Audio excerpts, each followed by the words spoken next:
Story 1. My sister threw away all my insulin out of jealousy, even though she knew I'm diabetic and could die. I was 10 years old when my pancreas decided to stop working. Type 1 diabetes, they called it. Autoimmune, my body attacking itself. The endocrinologist explained it to my parents like I wasn't sitting right there on the examination table, legs dangling, still trying to process why I'd been peeing every 20 minutes and drinking water like I'd crossed a desert.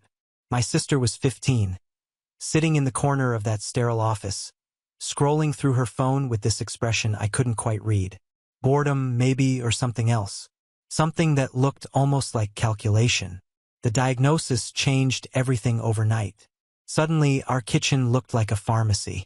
The refrigerator had a special drawer just for my insulin, and my mom learned to count carbohydrates like she was studying for a math degree.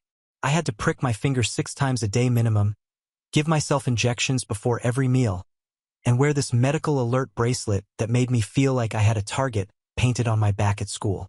My parents were terrified. I could see it in their eyes every time they looked at me, like I might shatter if they weren't careful enough. Those first few months were brutal. I was supposed to be starting 5th grade, hanging out with friends, worrying about normal kid things. Instead, I was learning to calculate insulin-to-carb ratios and recognize the signs of hypoglycemia before I passed out. I remember sitting in the nurse's office during lunch, testing my blood sugar while other kids played outside, thinking this was my life now, forever. No cure, no break, just constant vigilance until the day I died. My parents threw themselves into managing my condition with an intensity that was both comforting and suffocating. My mom quit her part-time job to be available for school emergencies. My dad started attending diabetes support groups and coming home with new gadgets and strategies. They meant well. They were scared. But in their fear, they stopped seeing me as a kid and started seeing me as a medical crisis that needed constant supervision. My sister started acting weird almost immediately, but I didn't notice it at first. I was too busy trying to figure out how to be a kid with this new reality strapped to me. She'd make these little comments about how much attention I was getting, how everything revolved around my blood sugar now. Must be nice to be the center of the universe, she'd say, smiling in that way that wasn't really a smile. My parents would tell her to be supportive, that this was hard for everyone, and she'd roll her eyes and disappear into her room. The first real incident happened about 3 months after my diagnosis. We were supposed to go on this family trip to visit my grandparents, a 6-hour drive. I went to pack my supplies the night before and couldn't find 2 of my insulin vials. I was young enough then to think maybe I'd misplaced them, that I'd been careless. My parents tore the house apart looking, finally called in a prescription to a pharmacy near my grandparents' place, and we left a day late. I found out years later, reading through her journal, that the police confiscated, that she'd thrown them away, just tossed them in the outside trash like they were nothing, like they weren't literally keeping me alive. The trip itself was a nightmare. The replacement insulin wasn't exactly the same formulation, and my blood sugar went haywire. I spent 2 days in the ICU at a hospital 3 states away from home, my organs going into ketoacidosis while my parents aged about 10 years in 48 hours.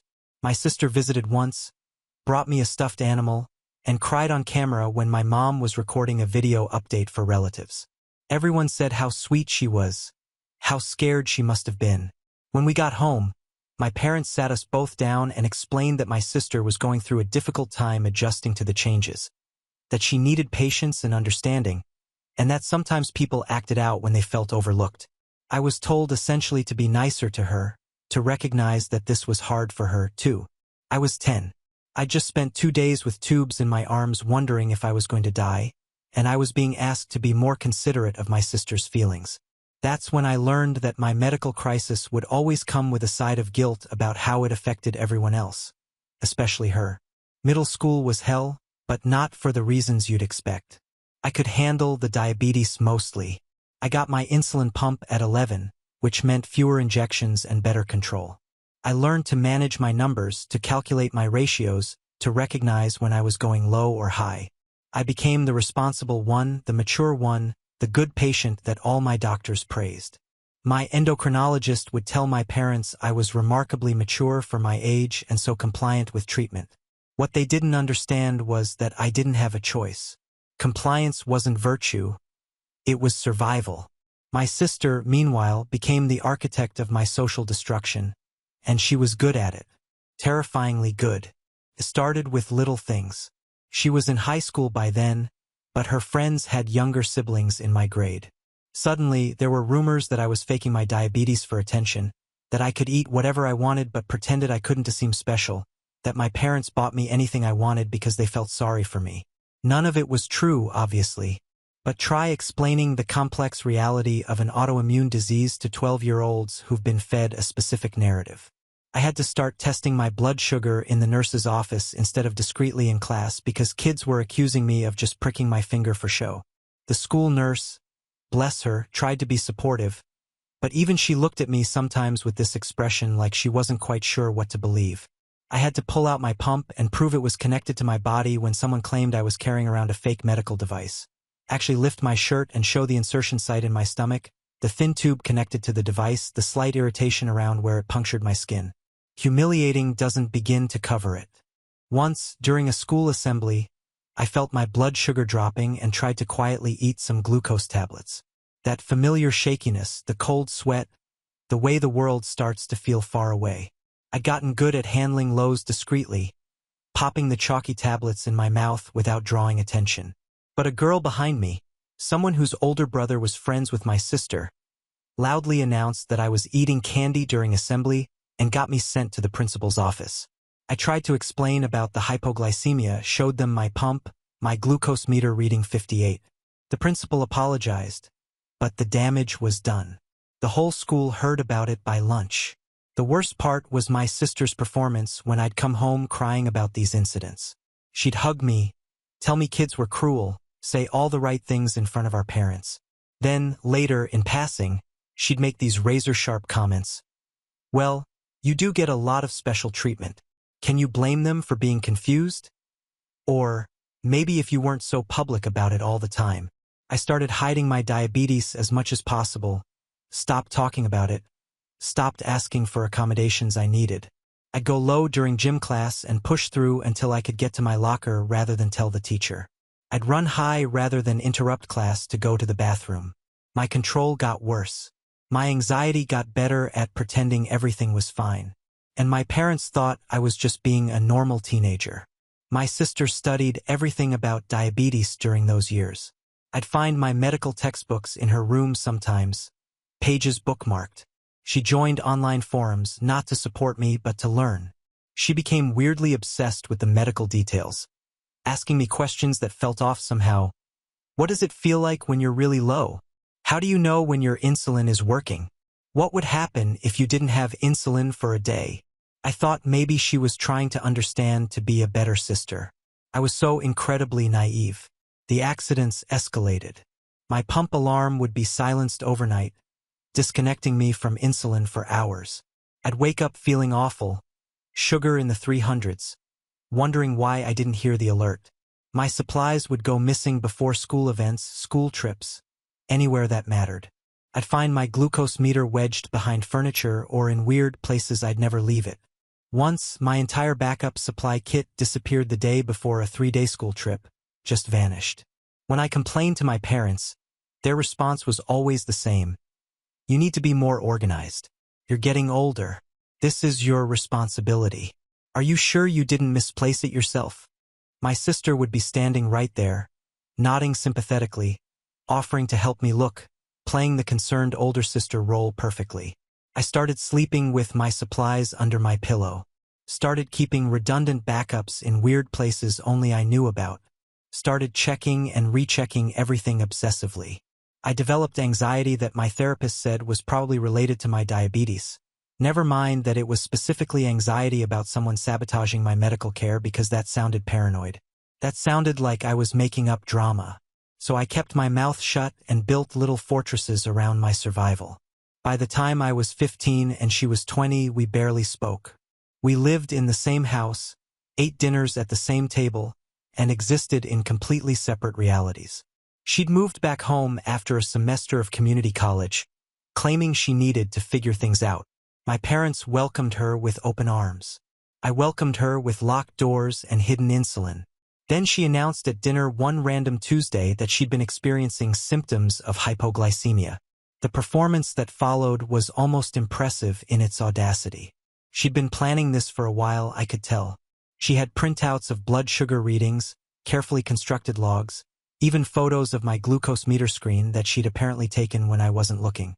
She explained to our parents, with tears in her eyes, that she'd been scared to say anything, that she knew how much they already worried about me, that she didn't want to be a burden, that she'd been suffering in silence for months trying to handle it alone. But the symptoms were getting worse, and she was scared. Our parents, predictably, went into crisis mode. Appointments were scheduled, tests were ordered, specialists were consulted, and my sister gave the performance of her life at every single one. I went with them to a few appointments at first, supposedly for support. Really, I was watching her work. She'd researched everything, knew just enough medical terminology to sound credible, but not so much that she seemed rehearsed. She'd cry at the right moments, show confusion at the right questions, express frustration at her mysterious condition in ways that made doctors want to solve the puzzle. The thing is, she wasn't perfect at it. Not at first. She'd get details wrong. She'd describe symptoms that didn't quite match. She'd use medical terminology incorrectly in ways that made the doctors pause and exchange glances. Once, she said she felt hypoglycemic when her sugar was rising too fast, which doesn't even make sense. Another time, she described symptoms of high blood sugar but said they happened during a low. But she was close enough to believable, and everyone wanted to believe her, especially our parents, who saw this as some kind of horrible cosmic joke. One daughter with diabetes, now maybe two. The doctors were patient with her inconsistencies. They chalked it up to patient confusion, to the complexity of metabolic disorders, to the stress of dealing with medical issues. They ordered more tests, ran more panels, brought in more specialists. Each appointment validated her further, even when they found nothing. I watched this unfold with a sick feeling in my stomach. I knew, of course I knew. I'd lived with her sabotage for years. I knew how she studied my condition. I knew about her obsession with medical attention, but I also knew that if I said anything, I'd be the jealous one, the sister who couldn't share the spotlight, the one making everything about herself. So I said nothing and watched her get exactly what she'd always wanted: our parents' undivided attention and concern. Her episodes always happened in public, grocery stores, restaurants. The one time she had a severe hypoglycemic crisis at my birthday dinner, I actually laughed. Couldn't help it. The timing was so perfectly calculated, so obviously designed to redirect all focus to her. My parents were furious with me for being insensitive. My sister was taken to the emergency room. My birthday cake sat half-eaten on the table. She'd have her episodes, the paramedics would come, her blood sugar would test normal, and the doctors would talk about rare conditions and atypical presentations. Thousands of dollars in tests, appointments with specialists 3 states away. My parents' insurance started sending letters about coverage limits. And through it all, my sister played the brave patient, the confused victim of a mysterious condition, the daughter who just wanted answers. She demanded a separate refrigerator for her supplies, claimed there was some risk of cross-contamination with my insulin. Our parents bought one without question and put it in her room. She'd set alarms for the middle of the night and have emergencies that woke the whole house. Meanwhile, I'd be in my room next door managing an actual low blood sugar by myself, listening to the chaos of my sister's performance through the walls. The worst part was watching her convince people who should have known better. A few doctors started to believe her story, or at least couldn't completely rule it out. The attention they gave to her medical mystery validated the entire performance. She collected their business cards like trophies. She'd mention them casually in conversation. Well, as Dr. So-and-so from the specialty clinic said, she was building a case for herself, using their confusion as evidence. I started spending more time out of the house. I got a job at 16, saved money, made plans for college that would take me far away. 2 more years, I told myself. Just 2 more years and I could leave this toxic household and never look back. My sister must have sensed my detachment. Her performances ramped up. She started recording videos of me during my actual hypoglycemic episodes without my knowledge. I found the footage later on her computer. Hours of me disoriented and shaky, struggling through low blood sugars while she filmed from doorways. She'd studied those videos like research material, practicing my exact mannerisms in her mirror. I know because I caught her once, watched her simulate confusion and slurred speech while staring at her own reflection. When I confronted her, she said she was trying to understand what I go through, said it would help doctors understand her condition better if she could explain it using real examples. The gaslighting was so smooth I almost questioned my own perception of reality. She joined online diabetes forums using fake names. I discovered this when someone sent me a screenshot asking if I knew who was spreading dangerously incorrect information in a support group. The username was different, but the writing style and the details she shared were unmistakable. She was teaching people wrong information about insulin dosing, about symptom management, about emergency protocols. When members with actual medical knowledge corrected her, she'd argue and double down. She wanted to be seen as an expert. She wanted validation. She wanted to matter. The night before Thanksgiving, when I was 17 and she was 22, I had a serious low blood sugar around 2 in the morning. I woke up confused, drenched in sweat, my pump screaming alerts. I managed to stumble to the kitchen, get juice, sit on the floor until my head cleared. My sister found me there, asked if I was okay. I said I was fine. She helped me back to bed. I fell asleep, grateful she'd been kind for once. I was so stupid. Thanksgiving dinner was huge that year. My mom's whole side of the family came. Aunts, uncles, cousins I barely knew from 3 different states. The house was packed with people and food and chaos. My sister had been weird all day, jumpy and distracted. I caught her checking her phone constantly, whispering into it in the bathroom. At the time, I thought maybe she was texting a boyfriend or something. Looking back, I think she was reviewing her performance notes. My sister predictably had an episode right as we were sitting down to eat, the whole production. Hand to forehead, wobbly voice, dramatic near collapse into a dining room chair. Our aunt, who's a nurse, rushed over. My dad started looking for sugar. My mom's eyes filled with tears. Not again, she kept saying. Please, not again. My cousin from out of state, who'd arrived that morning and gone straight to the bathroom upstairs, made a comment. Weird that you keep so much candy in your room if you have blood sugar problems. Like mountains of it. The room got quiet. My sister stammered something about needing emergency supplies, about how you had to have quick sugar available for lows, her voice pitching higher. It's medical supplies for emergencies. You wouldn't understand. But my cousin, bless her nosy heart, kept going. No, like piles of it. Chocolate, gummy bears, sour candy, regular candy bars. I thought maybe you were hiding a secret stash from kids or something. Seemed like a lot for someone who's supposed to be super careful about sugar. Plus, you have like no actual diabetes supplies. No test strips, no meter, no insulin, just candy. My aunt, the nurse, had already grabbed my sister's finger to test her blood sugar with my meter. My sister tried to pull away, saying she was too shaky, that it wouldn't be accurate right now, but my aunt held firm. She looked at the reading, looked at my sister, looked at the reading again. The room held its collective breath. 95, she said slowly. Your blood sugar is 95. That's perfect. That's dead center normal. If you were having a hypoglycemic episode right now, this number would be under 60. You're not having a low. You're not even close to having a low. My sister tried to say the meter was wrong, that she could feel her symptoms, that numbers don't tell the whole story, but you could see it happening in real time. The realization spreading across faces around the table, the pieces clicking into place. All those episodes, all those emergencies, all that attention and concern and medical bills. My uncle said someone should check her room. My sister said absolutely not, that was a violation of privacy. My dad was already heading up the stairs. They found the journal within 5 minutes. She'd hidden it in her closet, tucked into a box of old school papers. 14 months of detailed entries. Every fake symptom, every manufactured crisis, page after page of bitter resentment toward me, toward our parents, toward the universe that gave me diabetes and gave her nothing. She'd written about the satisfaction of making everyone worry, about the validation of having doctors take her seriously, about finally being seen.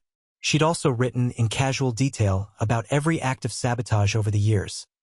The insulin she'd destroyed, the supplies she'd hidden, the rumors she'd started, the online misinformation she'd spread. 7 years of systematic destruction of her sister's medical care and social life, documented like laboratory notes. When they brought the journal downstairs, my sister didn't even try to deny it. She exploded instead. Screamed at my parents about how they'd never loved her, how everything had always been about me and my diabetes and my special needs, how she'd been invisible for 7 years. How dare they prioritize a medical condition over their real daughter? Her words, not mine. Real daughter. I sat there eating mashed potatoes while my sister had her meltdown. I felt weirdly calm. Vindicated, maybe, or just too exhausted to feel much of anything. My parents gave her 30 days to move out. She had until Christmas to find somewhere else to live. It was the first actual consequence she'd faced in over a decade of increasingly destructive behavior. And I could see in her eyes that it wasn't the guilt or the shame or the exposure that broke her. It was that she was losing her audience. The next morning, the Friday after Thanksgiving, I woke up to my pump alarm screaming that my insulin reservoir was empty. The harsh beeping dragged me out of sleep at 7 o'clock in the morning, and my first thought was confusion. That couldn't be right. I'd loaded a fresh cartridge before bed. I always did. 3 days' worth of insulin, carefully measured and loaded. I was obsessive about it after years of sabotage had taught me to triple-check everything. No way it was gone. But the reservoir in my pump showed 0 units remaining. I felt wrong immediately. That specific kind of wrong that means your blood sugar is climbing and you need insulin now. Fuzzy head, dry mouth. The beginning of that desperate thirst. I ran to the kitchen where we kept the backup supplies in the refrigerator. The drawer was empty, completely empty. Every vial of insulin gone. For a second, I just stood there staring at the empty space, my brain refusing to process what I was seeing. My sister was standing at the sink. She had one of my insulin vials in her hand, holding it up to the light like she was examining a specimen. As I watched, frozen in the doorway, she dumped it down the drain. The thick, clear liquid caught the morning sunlight as it splashed into the basin. Then she reached for another one from a row of vials lined up on the counter. All my insulin, every single vial, lined up like soldiers waiting for execution. "What are you doing?" My voice came out weird, high-pitched, childlike. "That's my insulin. I need that right now." She looked at me with this expression I'd never seen before. Absolutely calm, almost serene. Her face had this peaceful quality that was somehow more terrifying than anger would have been. "You're going to tell them the truth," she said conversationally, like she was asking me to pass the salt. "You're going to tell everyone that we planned this together, that you taught me how to fake everything, that we were both pretending to share the attention, that this was always a game we played together." I actually laughed. Couldn't help it. The audacity of it, the absolute insanity. "Are you insane? Give me my insulin. Give it to me right now." She dumped another vial. Watched it go down the drain with that same peaceful expression. "Tell them," she repeated. "Call everyone back. Tell them it was both of us. Tell them you were in on it. Make this make sense for me." I tried to push past her to grab the remaining vials. She blocked me, and suddenly there was a kitchen knife in her hand. One of the big ones, the chef's knife my dad used for cutting meat. She held it casually like it was a television remote, but the blade was between me and my insulin. "I will destroy all of it," she said. "Every single one. Try me. You think I won't?" After everything, my phone was in my room. The landline was right there on the kitchen wall. I moved toward it. She ripped the cord out of the socket with her free hand, the plastic connector sparking as it tore from the wall. "Oops," she said. "Not sorry at all. My phone is in my car," she continued conversationally, dangling the car keys like a taunt. "And Mom and Dad took their car to pick up last-minute groceries. They'll be gone for at least an hour. Plenty of time for you to come to your senses and do the right thing." We stood there in a standoff, me in my pajamas starting to feel the fuzzy edges of high blood sugar creeping in, her with my insulin hostage and completely unhinged eyes. "You're going to kill me," I said, stated it as a fact, not a question. "You're being dramatic," she said. But she dumped another vial anyway. I tried the front door. Locked, and she'd taken that key too. I tried the back door. Same thing. The windows in our house were old and painted shut. I'd need tools to open them, and those were in the garage, which was accessed through the kitchen where she was standing guard. She followed me as I moved through the house, staying between me and any possible exit, holding the knife casually like it was a television remote. "Just tell them," she kept saying. "Just make this story make sense for me. Make them understand it wasn't all my fault." My thoughts were getting harder to organize. That's the thing about high blood sugar that people don't understand. It's not instant like low blood sugar, but it's insidious. Your brain starts working slower. Your judgment gets fuzzy. You feel sick and tired and desperate. I tested high enough times to recognize the signs in myself, even in crisis. I made it to the living room window, saw our neighbor, Mrs. Chun, walking her dog across the street. I pounded on the glass. My sister grabbed my arm, trying to pull me back. I managed to mouth "help" and "call 911" before she yanked me away from the window. I don't know if Mrs. Chun saw me. I don't know if she understood. In the kitchen, my sister was crying now, still dumping vials, her hands shaking. "This is your fault," she sobbed. "All of this is your fault. You got sick and ruined everything." I felt my legs give out, sat down hard on the kitchen floor. My vision was getting blurry at the edges. "I'm going into ketoacidosis," I said. My voice sounded far away. "You know what that means? You studied it. You know this will kill me." She stopped, looked at the last 2 vials in her hand, looked at me on the floor, and I saw the exact moment she realized what she'd actually done. The color drained from her face. "Oh God," she whispered. "Oh God. Oh God." She knelt next to me, trying to open one of the vials she hadn't destroyed yet. But she didn't know how to administer insulin. She'd studied the symptoms, the performance, but not the actual treatment. Her hands were shaking so badly she dropped the vial. It rolled under the refrigerator. That's when the paramedics arrived. Mrs. Chun had called 911. Bless that woman. They broke down the front door and found us in the kitchen. Me barely conscious on the floor, my sister having a complete breakdown, insulin vials smashed everywhere. I woke up 3 days later in the ICU again. Ketoacidosis again, but this time was different. My kidneys had taken a hit. Temporary damage, they said, possibly permanent. They wouldn't know for weeks. The police were waiting to talk to me when I was coherent enough. They'd found the journal. They'd found the security camera footage from Mrs. Chen's porch that showed my sister blocking the door with a knife. They'd pieced together 13 years of medical abuse and attempted homicide. My parents looked like they'd aged 20 years in 3 days. They kept apologizing over and over. "We didn't see it.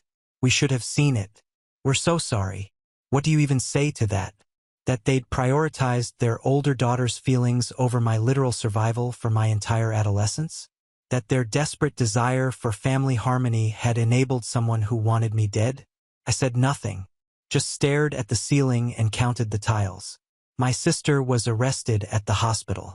I heard her in the hallway before they took her to the station, screaming that she just wanted me to understand, that she'd only wanted me to feel what it was like to be invisible, that she never meant for it to go this far. The police report said she was still crying about feeling ignored when they booked her. The prosecutor called it attempted murder with depraved indifference, knowingly creating circumstances likely to cause death without actually intending to kill. Also destroying vital medication, also unlawful imprisonment. The charges were read to me while I was still connected to machines monitoring my kidney function. My sister cried through her arraignment. I watched from a wheelchair via video link because I wasn't stable enough to leave the hospital. 9 days after the incident, I was transferred to a regular room, still weak, still monitored, but alive. My parents brought me things from home. My laptop, some books, clean clothes. They moved like ghosts. These people who were supposed to protect me. My dad couldn't look me in the eye. My mom kept touching my hand like she was checking to make sure I was real. The hospital social worker came by to discuss safety planning for discharge. Such clinical language for, "Your sister tried to kill you, and we need to make sure she can't finish the job." They helped my parents install biometric safes for all my insulin and supplies, medical-grade locks that only opened with my fingerprint, alarm systems for my room, emergency kits hidden in 3 different locations around the house. They gave me pamphlets about trauma therapy and support groups for victims of family violence. Victims of family violence. That's what I was now. Not just the kid with diabetes, the victim. I spent 4 weeks total in the hospital. Physical therapy to regain strength. Nephrology appointments to monitor my kidney function. Endocrinology trying to get my diabetes control back on track after the trauma had sent everything haywire. Psychiatry visits where I sat in silence because I didn't have words for what had happened. How do you explain that your sister's jealousy almost killed you? That your parents' denial enabled it? That you'd spent years knowing something was wrong but being too gaslit to trust your own perception? Going home was surreal. The house looked the same but felt completely different. My parents had removed everything that belonged to my sister. Her room was empty, stripped down to bare walls like she'd never existed. They'd installed cameras in the kitchen, the hallways, anywhere I might be vulnerable. Our house had become a fortress designed to protect me from the family member who should have been my protector. I couldn't look at the kitchen sink. Every time I went in there for water or food, I'd see her standing there dumping vial after vial while my life literally went down the drain. I started having panic attacks when I needed to refill my insulin pump. The simple act of loading a fresh cartridge would trigger full-body flashbacks. I'd see her face calm and serene holding that knife, smell the insulin as it splashed into the sink, feel my legs giving out. My therapist said it was post-traumatic stress. No kidding. The restraining order was permanent. My sister wasn't allowed within 500 feet of me, our house, my school, or anywhere I was known to frequent. She was living with my aunt across the state while awaiting trial. My aunt, to her credit, had called me to apologize for doubting me all those years. Said she should have paid attention to the red flags, should have questioned the inconsistencies. I told her, everyone should have, but most people don't want to believe that someone they love is capable of systematic cruelty. School was impossible. I'd missed a month and everyone knew why. The story had made local news. Sister accused of destroying diabetic siblings, insulin in attempted murder. My phone blew up with messages from people I barely knew. Some supportive, some morbidly curious, some accusing me of being dramatic. She was just having a mental health crisis. You're ruining her life over one mistake. Family should forgive family. I blocked 200 people in 1 week. The trial took 6 months to reach the courtroom. 6 months of depositions and evidence review and lawyers telling me I'd need to testify. 6 months of my sister's defense team trying to paint her as the real victim, as someone driven to a moment of temporary insanity by years of being overshadowed. They brought in psychologists who talked about sibling rivalry and adjustment disorders. They tried to argue that she hadn't actually intended to kill me, that she just wanted attention. The prosecutor brought in my medical records, 13 years of them, highlighted every mysterious incident, every unexplained supply shortage, every sabotaged moment that I'd thought was my own carelessness, built a timeline of escalating abuse that showed clear premeditation and pattern. Brought in the journal entries where she detailed her satisfaction at my suffering. Read them aloud in court while I sat in the witness stand, and my sister sobbed at the defense table. The jury deliberated for 4 hours. Guilty on all counts except attempted murder. They convicted her of reckless endangerment instead, plus assault, plus destruction of medical property. The judge sentenced her to 8 years in prison with possibility of parole after 5. 8 years for 13 years of torture and 1 attempt on my life. My sister cried as they led her away. Looked back at me with these wounded eyes like I'd somehow betrayed her by surviving and telling the truth. Like I was the villain in her story. Maybe I was in the story she'd constructed in her head where she was the overlooked child and I was the golden patient. Maybe my existence was villainy enough. That was 3 years ago. I'm 20 now, in college across the country, studying to be a social worker because I know what it looks like when a family system fails a child. Both children in my case because my sister was failed too in her own way. Our parents should have gotten her therapy when the jealousy started. Should have set boundaries. Should have seen that normal sibling rivalry crossed into pathological territory around year 2. Should have protected us both instead of pretending everything was fine until it almost killed me. My diabetes is under control again, mostly. The kidney damage was temporary. Thank God. But I still have panic attacks when I refill my pump. Still check my supplies obsessively. Still can't bring myself to store insulin in a kitchen. I keep it in a safe in my dorm room, fingerprint locked, with 2 backup locations that only my doctor and my roommate know about. I don't talk to my parents much. A phone call every few weeks. Superficial conversation about classes and weather. They're in therapy working through their guilt. They've apologized so many times the words have lost meaning. I know they're sorry. I know they love me. I also know that their apologies don't undo 13 years of enabling abuse. Don't erase the times they told me to be more understanding. Don't bring back the childhood I spent in survival mode. My sister writes me letters from prison. They arrive at my parents' house. My mom scans and emails them to me. I don't open them. I know from my mom's summaries that they're full of apologies and explanations and requests for forgiveness.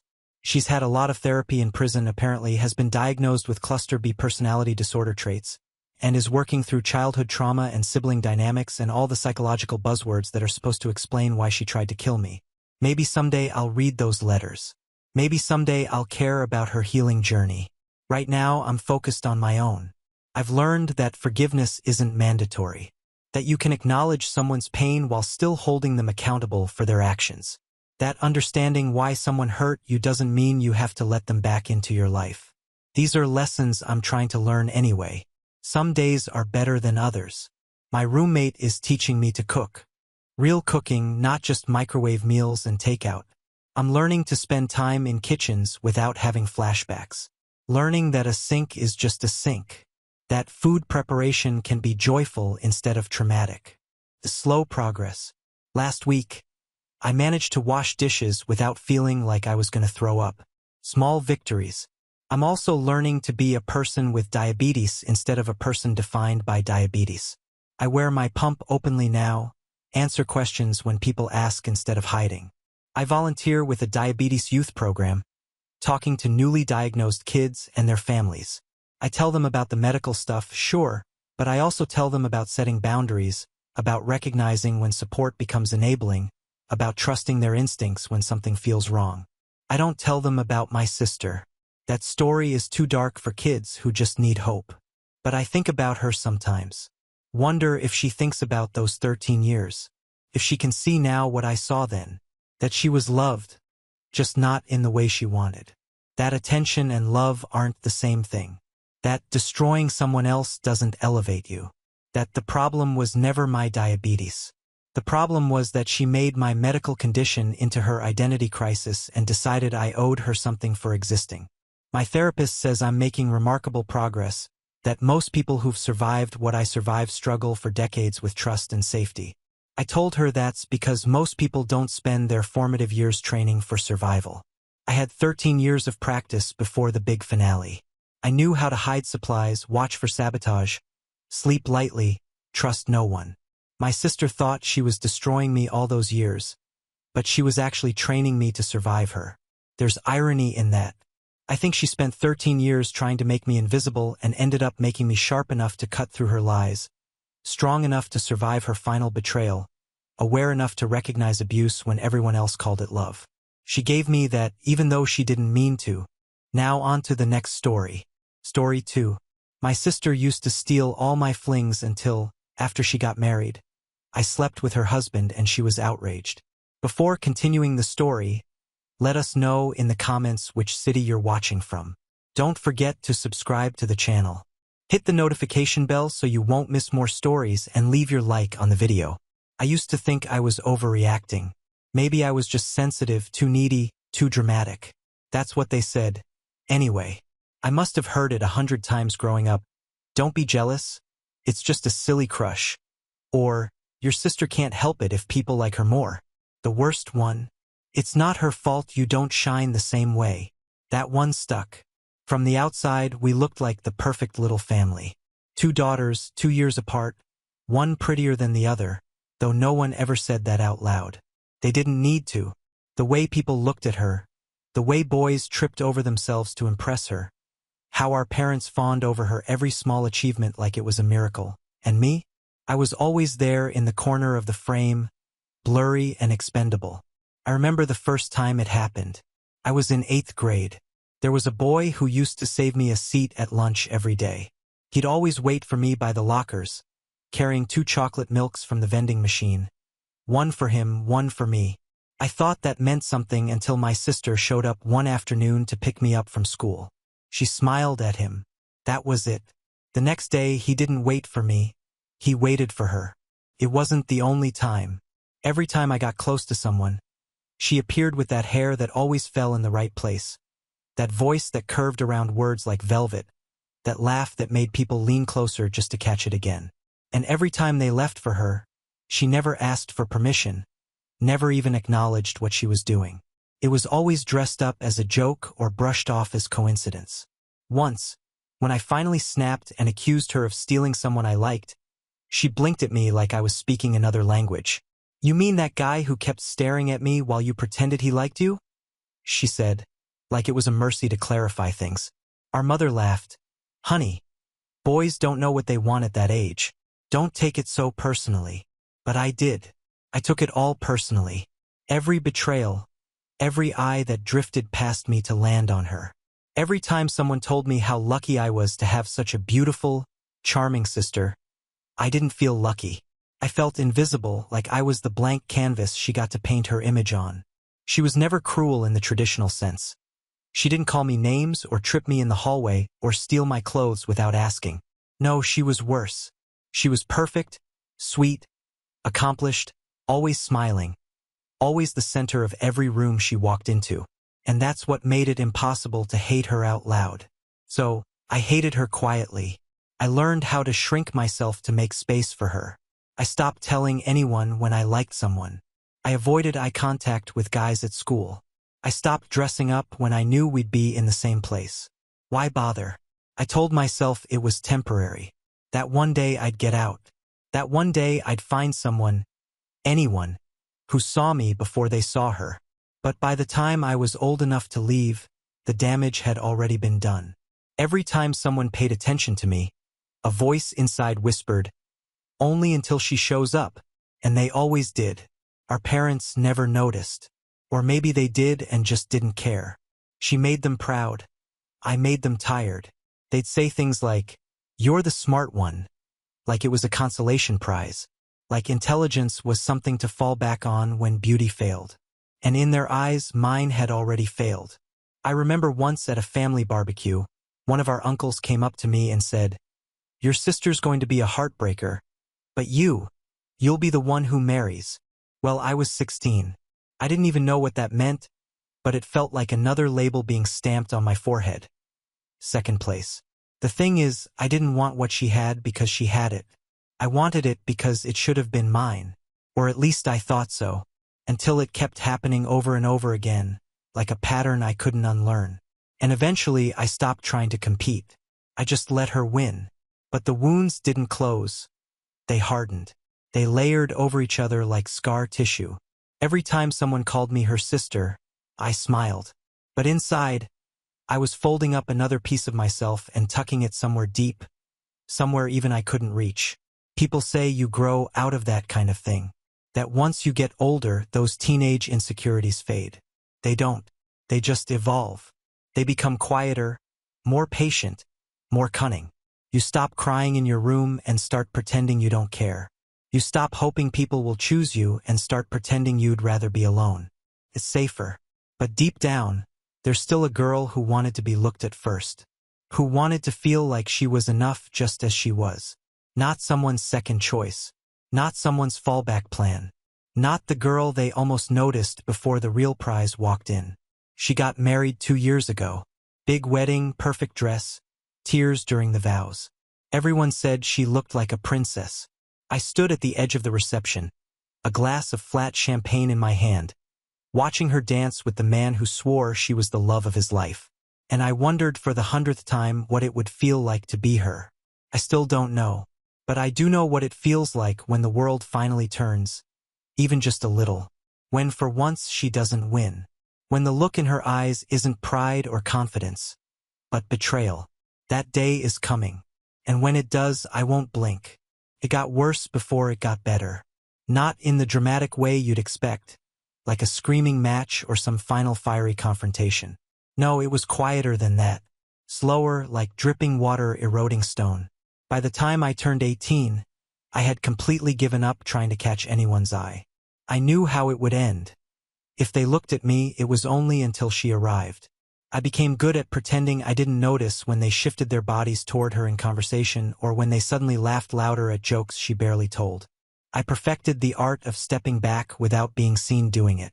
Even at home, it felt like I was being measured against a standard I could never meet. She had a new boyfriend every few months, each more impressive than the last. Athletes, future doctors. One guy even drove all the way from another state just to surprise her with roses and tickets to some concert she didn't even like. Our mother cried when she told her about it. She said, "You're going to have such a beautiful life." I remember that line because I was sitting right there on the couch. She didn't even look in my direction when she said it. I got good at disappearing. Not physically. I still went to school, still came home, still showed up for holidays and birthdays, but emotionally, mentally, I became a ghost. It was easier to fade out than to fight. I focused on academics, not because I loved it, but because no one competed with me there. No one tried to steal my A on a chemistry test. No one clapped louder for her calculus score. But even that wasn't safe for long. She started dating a guy from the robotics team, the only boy I had ever let myself talk to outside of class. I never told anyone I liked him, but I think she could tell. It was in the way I lingered when he spoke. The way I brushed my hand over my mouth to hide a smile when he made a dumb pun. She sniffed it out like blood in the water. 2 weeks later, they were holding hands in front of my locker. I wish I could say that was the moment I snapped, but it wasn't. I just got quieter. People started saying I was shy. Some said I was cold. One teacher even pulled me aside and asked if I was depressed. I wasn't. Not clinically. I was just tired. Tired of being reminded every single day that I wasn't her. That I never would be. The worst part was I started to believe there was something fundamentally wrong with me. That maybe I gave off a weird energy. That maybe I wasn't meant to be chosen. I didn't have the right face, the right voice, the right anything. I spent hours in front of the mirror trying to rearrange myself into someone more like her. Tilting my head the way she did, parting my hair differently, even practicing her expressions. It never worked. I looked like I was wearing someone else's face. There was this one night, my last year of high school. We were invited to a party at a guy's house from her class. I didn't want to go, but our parents insisted. "It'll be good for you," they said, which meant you need to be more like her. I wore a dress that I thought made me look older. I did my makeup carefully. Not too much, not too little. I told myself I'd try just this once. Smile more. Be open. At the party, I stayed near the drink table, sipping something too sweet and too warm. And for a brief, flickering moment, a guy came up and talked to me. He asked me about school, about my plans. He even laughed at something I said. Actually laughed. Not that polite kind. My heart started to do that stupid flutter thing I trained it not to do anymore. Then she walked in. She didn't even look at me at first. She was scanning the room like she always did, calculating who noticed her, who wanted her, who didn't matter. When her eyes landed on us, she smiled. That smile she saves for when she's about to take something. 10 minutes later, they were dancing in the living room. Close. Her arms wrapped around his neck like they'd known each other for years. He didn't even glance back. I left without saying goodbye. That night, I stared at the ceiling until sunrise. Not crying, not raging, just existing like a statue left out in the rain. I think that was the moment I realized something important. It wasn't about the boys. Not really. It wasn't even about her, not entirely. It was about me and what I had allowed myself to become. How I had internalized every comparison, every dismissal, every tiny moment of being overlooked. I had built my identity around being less. And once that seed is planted, it grows in everything you do. You don't speak up in class. You don't apply to things you might deserve. You don't flirt. You don't believe compliments. You don't expect anything. And you tell yourself that's strength. But really, it's fear. Fear that if you reach for something, someone better will come along and take it. Someone like her. So I stayed alone. Not out of pride, out of self-defense. I avoided crushes, avoided eye contact, avoided any situation where I might feel like I had a chance because deep down I was already preparing myself to lose it. And when you live like that long enough, it becomes your truth. But somewhere under all that silence, something else was taking shape. A resolve, a slow, burning anger. Not loud, not wild, but steady, focused. I didn't know it yet, but it would become the one thing I could call mine. It would become the reason I'd stop losing. And eventually, it would become the reason she'd beg me to stop. Independence built from ashes never feels clean. It's not triumphant like the movies make it seem. It's quiet, lonely, heavy in a way that doesn't go away just because you move to a different zip code. I applied to schools far enough that my parents couldn't visit unannounced, but not so far that it seemed like I was running away, even though I was. I remember how my mother barely looked up when I told her I got in. She just said, "That's nice, sweetheart. Your sister's thinking of taking a year off to model. Isn't that exciting?" I nodded like I hadn't been holding my breath all week for some kind of reaction. Maybe a hug, maybe pride, anything. She didn't even ask what I planned to study. My father gave me a short, distracted smile. Said something like, "Make sure you keep your GPA up," and went back to watching the news. I carried my acceptance letter back to my room and sat on the bed for a long time. Not sad, just numb. I left 2 months later with a single suitcase and no goodbye from my sister. The dorm was small and plain with a narrow bed and a window that looked out at the back of a dining hall. It smelled like dust and some kind of industrial floor cleaner, but it was mine, my space. No shared closets. No heels scattered across the floor. No perfume clouds lingering in the air. Just silence and a door I could lock. For the first time, no one knew who I was related to. No one looked at me and asked, "Are you two twins?"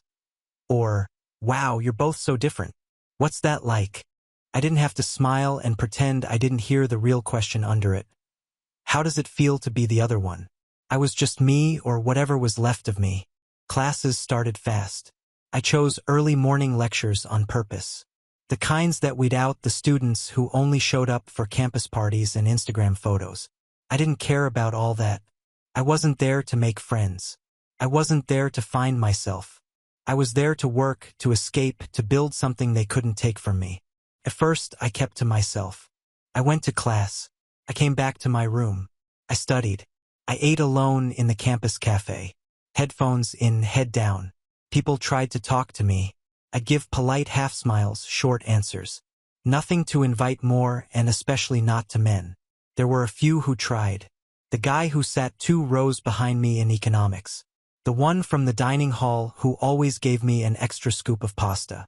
The lab partner who asked if I wanted to grab coffee sometime after midterms. I declined all of them. Not because they were rude or strange or unkind, but because I didn't believe them. I didn't trust the way people's attention turned on and off. I didn't trust smiles that came too easily. I didn't trust that if they met my sister, they wouldn't just evaporate. So I shut it all down. What I did trust was structure. I made color-coded schedules. I took on a work-study job shelving books in the library and picked up tutoring shifts in the evenings. I applied for internships, even unpaid ones, anything to keep moving forward. Every dollar I earned, I saved. Every paper I turned in, I double-checked. I wasn't going to give anyone a reason to look at me and say, "She only got here because she's pretty," because no one ever had. I became efficient, focused, invisible in the way that finally gave me peace.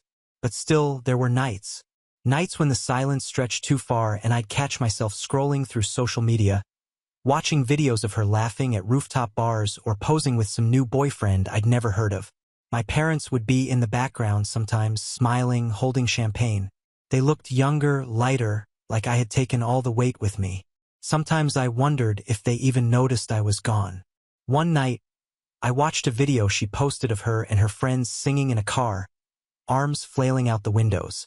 She looked wild and carefree and perfect, like always, I stared at the screen longer than I should have. And for a second, a small, weak second, I missed her. Not the girl she became, but the one we used to be when we were kids, before the world started comparing us like display items in a store window. There was a time, I think, when we used to play together without keeping score. A time when we were just sisters. But that version of us was gone. I closed the app and opened a blank document, typed the title of my next essay, and kept writing until I couldn't see the screen through the blur in my eyes. No one saw those moments. No one knew. To everyone around me, I was thriving. So responsible, they'd say. So independent. They didn't know that independence for me was survival. It wasn't brave. It was necessary. I didn't know how to lean on anyone anymore. I didn't want to owe anyone anything. I had learned over and over again that people only support you until something better comes along. I wouldn't be left behind again. So I kept my distance. I worked. I read. I studied. I perfected the version of myself that didn't need anyone. And for a while that was enough. But something happens when you isolate for too long. Your defenses get too high, your walls too thick. And when someone finally does get through, even just a little, it shakes everything. I didn't know yet that someone would. But they were coming. There was something different about the way he looked at me. Not the way guys looked when they were about to ask for my number or when they were pretending to be interested in my opinion just long enough to see if I'd smile. No, his eyes didn't scan. Didn't linger too long. They stayed focused, curious. He was new to campus. I first noticed him during a lecture I wasn't even supposed to be in. The professor was out sick and they brought him in to cover. Everyone around me was whispering. He was young, clearly not much older than us, too polished to be a student, too calm to be trying to prove anything. Just there, confident in that quiet way I never trusted. I sat near the back as always, notebook open, pen in hand, pretending I wasn't already analyzing every word he said. Not because I was interested, but because I couldn't help it. That's how I protected myself. Study people before they could study me. He asked a question halfway through the class. One of those open-ended ones meant to start discussion. The room went still. I don't know why I raised my hand. I never did. Maybe I was tired. Maybe I wanted to see if his attention would change once I spoke. Didn't. He smiled genuinely and said, "That's an interesting way of putting it. Not condescending, not performative, just present. Like he was actually listening. Like I'd said something worth hearing." I forgot about it by the time I left the room. At least I told myself I did.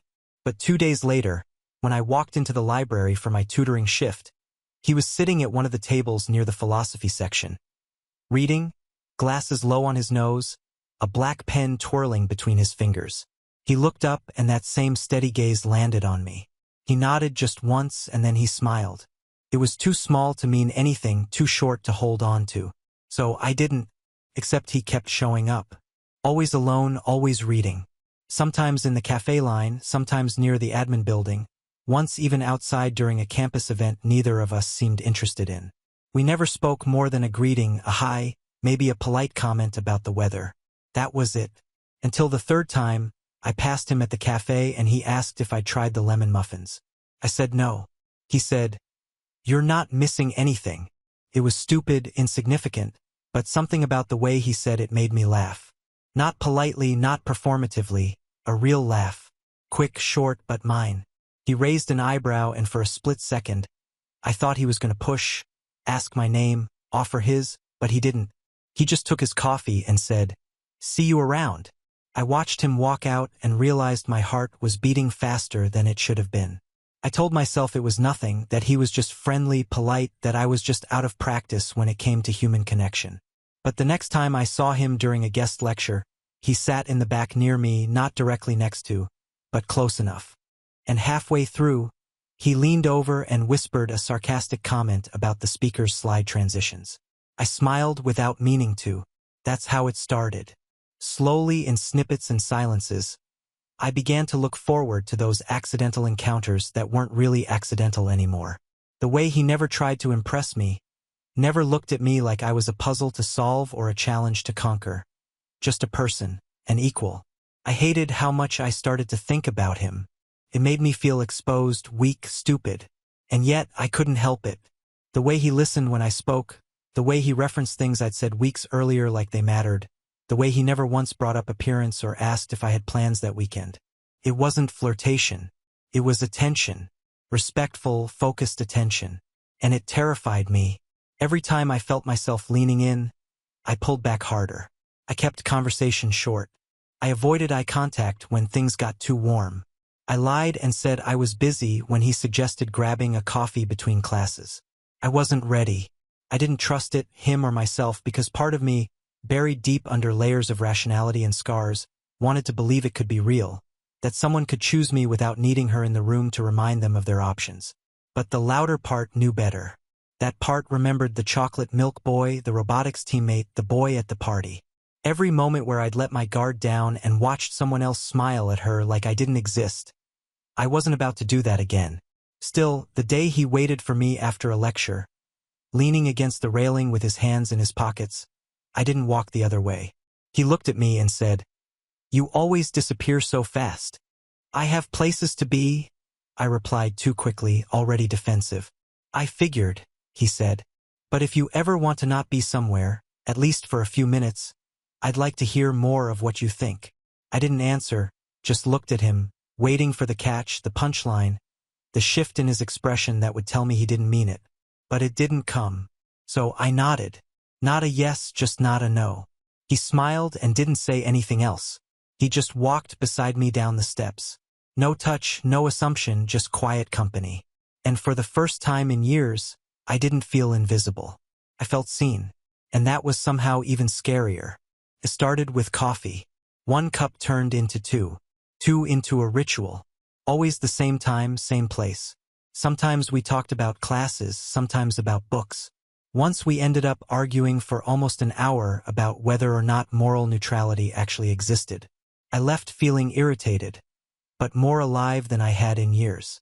He never flirted, at least not in the way I was used to. There were no compliments about how I looked, no casual touches, no suggestive glances.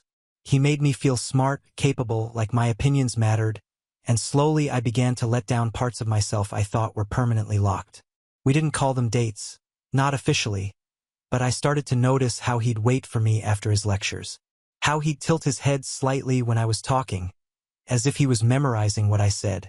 How he'd choose the table near the window, always pulling out the chair across from his like it was reserved for me. I tried not to think about what it meant. Still, I found myself dressing differently. Softer sweaters, subtle makeup, nothing obvious, but I felt the change in the mirror. I stopped avoiding eye contact. I stopped sitting in corners. I stopped pretending I didn't want to be noticed. One afternoon, we were walking through campus after a long discussion about identity and how people construct it to survive. He said something like, "You wear armor so well. Sometimes I wonder if you remember how to feel without it." I didn't answer. I didn't have to. He looked at me in that way again. Steady, kind, quiet, and asked, "Would it scare you if I told you I want to know the version of you that exists when you're not protecting yourself?" It did scare me, terrified me, but I also wanted that. Not just to be known, but to be understood. I hadn't let anyone that close in years, maybe ever. We started texting every day. Nothing dramatic, just small things. A photo of his coffee with a joke about how it tasted like cardboard. A quote from a book we'd argued about. A picture of his dog curled up under his desk. I found myself checking my phone more often than I wanted to admit. The first time he touched me was accidental. Our fingers brushed when he handed me a pencil, and I flinched without meaning to. He noticed but didn't comment. Just placed it on the table instead and kept talking like nothing happened. That small gesture, his restraint, meant more to me than anything anyone had ever said. I started to think maybe I was wrong about people, about men, about what I deserved. One rainy afternoon, we sat in the campus cafe for hours, thunder in the distance, soft music playing. He leaned forward at one point and said, "I've been wanting to ask you something, and I don't want you to feel pressured." I nodded, heart already too loud in my chest. He hesitated. "Would you consider seeing me in a different context off campus? Just us." It wasn't a declaration. It wasn't dramatic. Just a gentle question. I looked at him and tried to find the catch. The hesitation, the flicker of falsehood. But it wasn't there. He was just looking at me, waiting. I said yes. We didn't make a big deal out of it. No fancy dinner, no flowers, just a quiet evening at a small Italian place off campus. We split a bottle of wine, talked about our families, though I carefully avoided most of mine. He shared stories about growing up near the coast. His father was a mechanic, his mother a teacher, normal, uneventful. It made me feel oddly safe. At the end of the night, he walked me home, stopped at the gate, and didn't ask to come in. Just smiled and said, "I had a good time." I nodded. Me too. That was all. But something shifted after that. The way he looked at me softened. The way I spoke to him grew braver. I started telling him things I hadn't said out loud before. About how I used to avoid mirrors. About the sister-shaped shadow I lived under. About the silence that followed me from room to room when no one knew what to say in my presence. He never pitied me, never tried to fix me, just listened.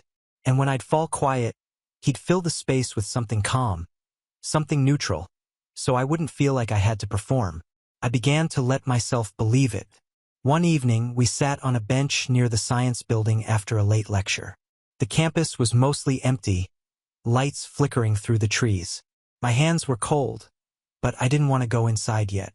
He looked over and said, "You know, you've become my favorite part of this place." I blinked, unsure how to respond. I hadn't prepared for that kind of sincerity. He continued, "You don't have to say anything. I just thought you should hear it. In case you're still waiting for the moment I change my mind, I won't." That night, I cried when I got back to my room. Not because I was sad, not because I was overwhelmed, but because for the first time in my life, someone had chosen me, and no one had taken it away yet. It was a feeling I didn't know what to do with, hope. I carried it like something fragile, protected it like it might vanish if I moved too fast. And every time he looked at me, every time he said something that made me feel like I mattered, that hope grew a little more. I didn't realize I was building my world around it, and that I was building it on a lie. It was supposed to be a quiet night. We had agreed to meet at his apartment, something we hadn't done before. Up until then, everything between us had happened in cafes, campus hallways, benches under trees, public spaces, safe ones. But he'd suggested cooking dinner together, and for the first time I didn't hesitate. The door was already slightly open when I arrived. He appeared in the kitchen entryway with a calm smile, wearing a gray apron stained with sauce. It looked like something out of a low-budget romance movie. A decent guy making pasta, saving a seat at the table. I dropped my backpack near the couch and stepped inside. "Wine?" he asked. "Just a little?" I said, trying to smile without looking nervous. We talked about small things while he stirred the pot. TV shows, books, some new faculty project. I was paying attention, but something felt off. There was a tension in the air. He looked different tonight, measured. His words came slower than usual. The silences between them stretched just a little too long. By the time we sat down to eat, he put down his fork and looked straight at me. Not distracted, not playful. Like he'd rehearsed what he was about to say. "There's something I need to tell you." My whole body tensed.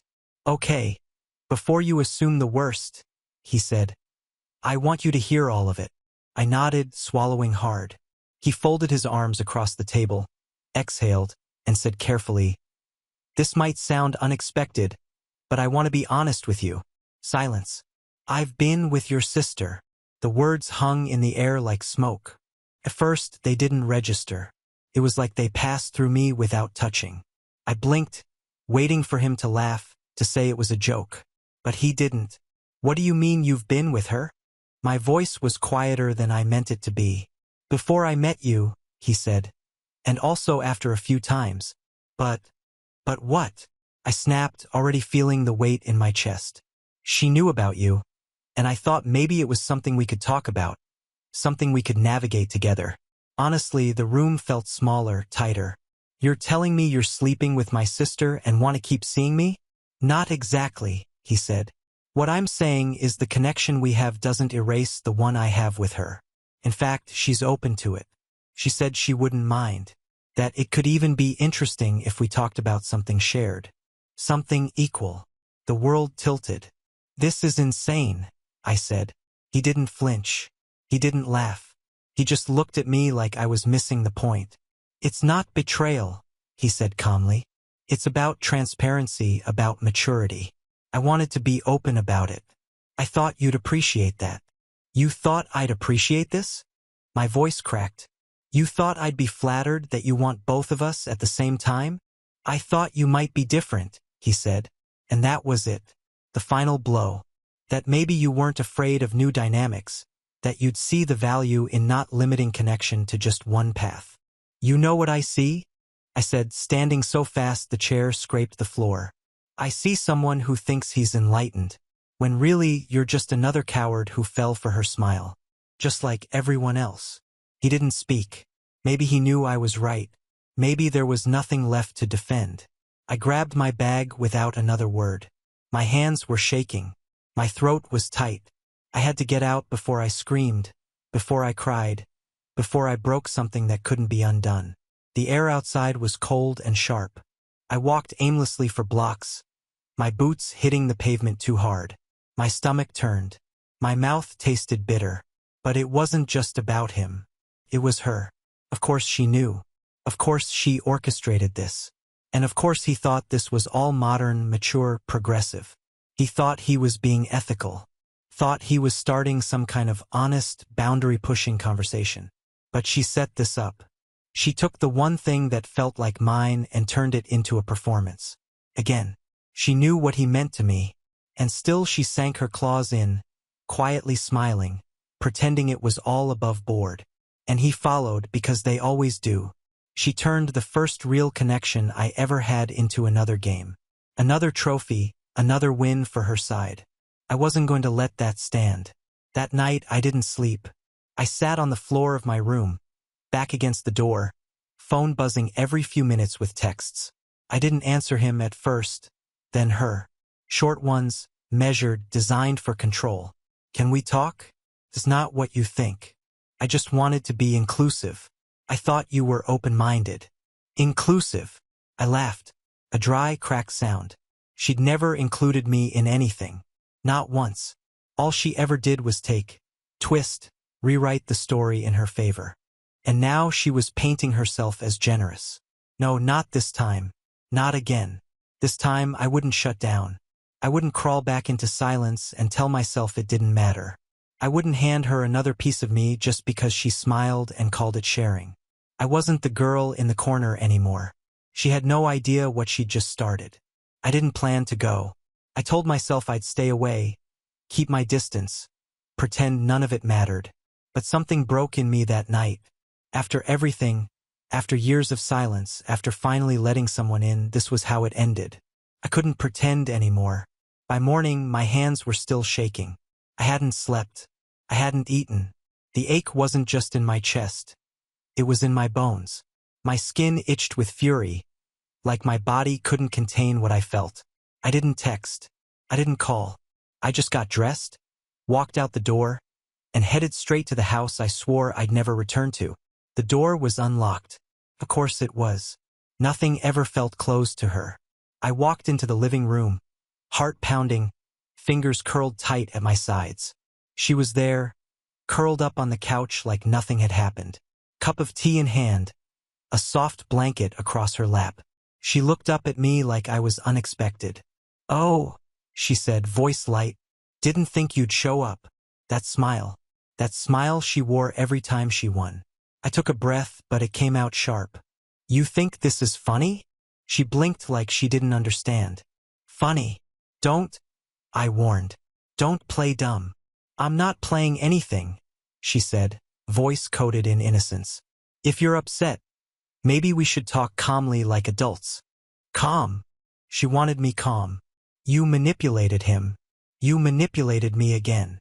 She sat up straighter, the softness fading. "No one manipulated you. He came to me.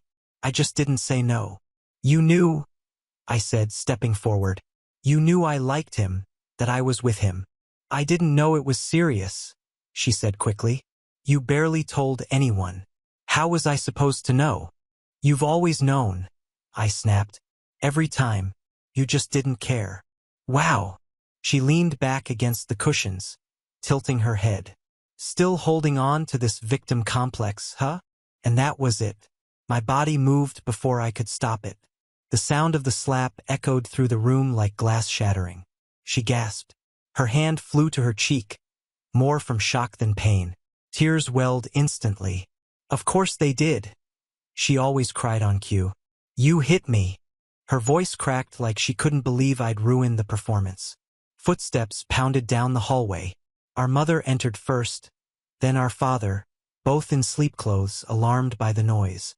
What's going on? She asked, eyes darting between us.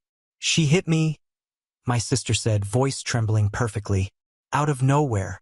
I was just trying to talk. Out of nowhere I laughed. Tell them what you did. Tell them how you slept with someone you knew I was seeing. Tell them how you pretended to support me just so you could steal him. Our father stepped forward, stern. That's enough. I turned to him. No, it's not enough. It's never enough. I spent my whole life being quiet so she could shine. So you could be proud of her while I disappeared. Where is this coming from? He snapped. Because of a boy? It's not just a boy, I shouted. It's every single time she took something that was mine. Every look, every compliment, every second I was invisible, so she could be your golden child. She didn't take anything from you, our mother said. If people chose her, that's not her fault. Don't blame your sister for your bitterness. My breath caught in my throat. Bitterness. That's all they saw in me. She plays innocent, I said, quieter now. But you don't see it, do you? You never have because you've already decided who the good daughter is. She's crying, our mother said, kneeling by her like she was 5 years old. You need help. You're not well. I laughed again. It sounded wrong, hysterical. I'm not well because I finally fought back. My sister didn't say a word. She just looked at me, eyes wide and red, lower lip trembling slightly. She was perfect at it. The wounded angel, the wronged sister, the quiet hero in the family's tragedy. And me? The crazy one, the unstable one, the girl who never got over high school jealousy. You should go, our father said. His voice wasn't angry, just tired, detached, like he was done sorting out my messes. I stood there for a moment, taking it in. They weren't going to ask what really happened. They weren't going to listen. They never had. I wasn't their daughter. I was a footnote in her story. I turned to leave. Don't come back until you've fixed whatever's wrong inside you, our mother added. I stopped in the doorway. What's wrong inside me, I said slowly, is that I spent my whole life trying to earn love you handed to her for free. No one answered. I stepped outside into the cold, leaving the door wide open behind me. My hands still stung. My heart felt bruised. But for the first time, I wasn't sorry. They could keep her. I was done begging to be seen. I left with nothing. Not a bag, not a plan, just the clothes I was wearing and a phone at 12% battery. I didn't cry. Not on the walk back. Not when I passed familiar streets that once felt like home. Not even when I reached campus and realized I had nowhere to go. There's a kind of numbness that settles after the last thread snaps. It's not peace. It's emptiness. But at least it's mine. I stayed the first night on a bench behind the library, curled up in my coat, pretending I was just resting between study sessions. No one noticed. People rarely do. The next morning, I sent an email to the housing office saying there had been a family issue and I needed emergency placement. I didn't go into details. I didn't need to. They offered a single dorm room that had just been vacated. Tiny, drafty, and right next to the communal bathroom. It was perfect. I moved in without ceremony. One backpack, a charger, and the same clothes from the day before.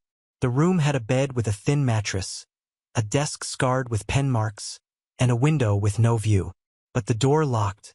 No one could walk in uninvited. No one could take anything from me. I got a second job, then a third. Between tutoring sessions and late-night shifts shelving books, I barely had time to think. That was the point. The less I thought, the less it hurt. The days blurred. I'd wake before sunrise, study while eating cold instant oats, attend classes, work, read, write, then collapse into bed for 3 or 4 hours before doing it all over again. I lived off coffee and adrenaline. The exhaustion was a kind of comfort, kept the noise in my head at bay. People around me started noticing. Professors praised my focus. Classmates called me driven. They didn't know it was survival. That every paper I submitted was written through the fog of memory. That every A was a scream they couldn't hear. My phone stayed mostly silent. I stopped looking for messages, stopped expecting them. My sister didn't reach out. Neither did my parents. I didn't know if they even noticed how long I'd been gone. If they cared, if they told people I was going through something, the way people do when they don't want to admit the truth. I told no one what had happened.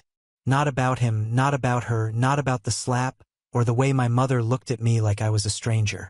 It stayed locked inside, tightening into something small and sharp, like glass under the skin.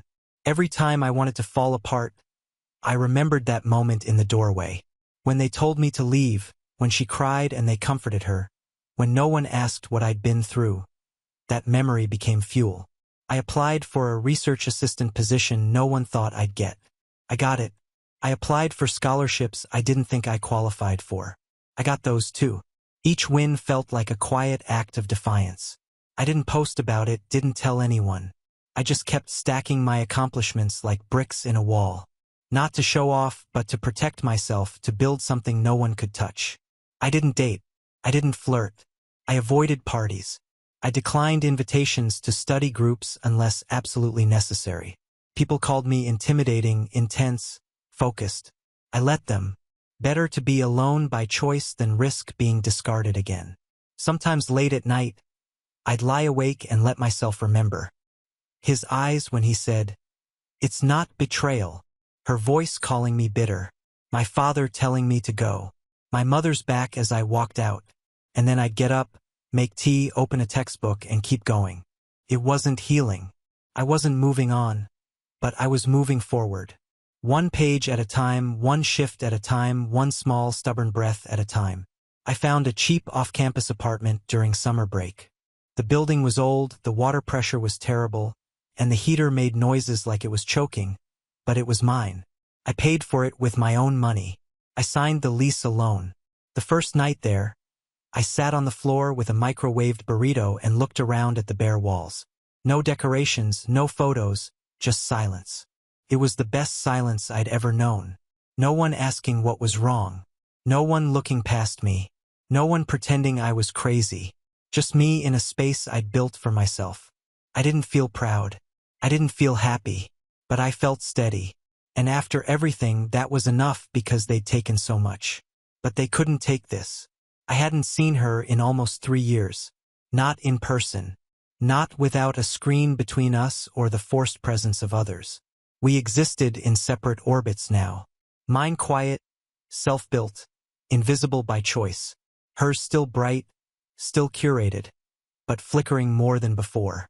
The invitation came from our mother. A text short and impossible to misread. Family dinner next Sunday. She'll be there too. I expect you to come. I almost deleted it, but something in me hesitated. Not out of guilt that had died long ago, but out of curiosity. What did family dinner mean now? What did she look like without her usual spotlight? I went dressed in something neutral, nothing flashy, nothing desperate. My hair tied back, no makeup. I didn't want compliments. I wanted to observe. The house looked the same. Beige walls, framed photos where her smile got bigger every year, while mine stayed the same size or vanished altogether.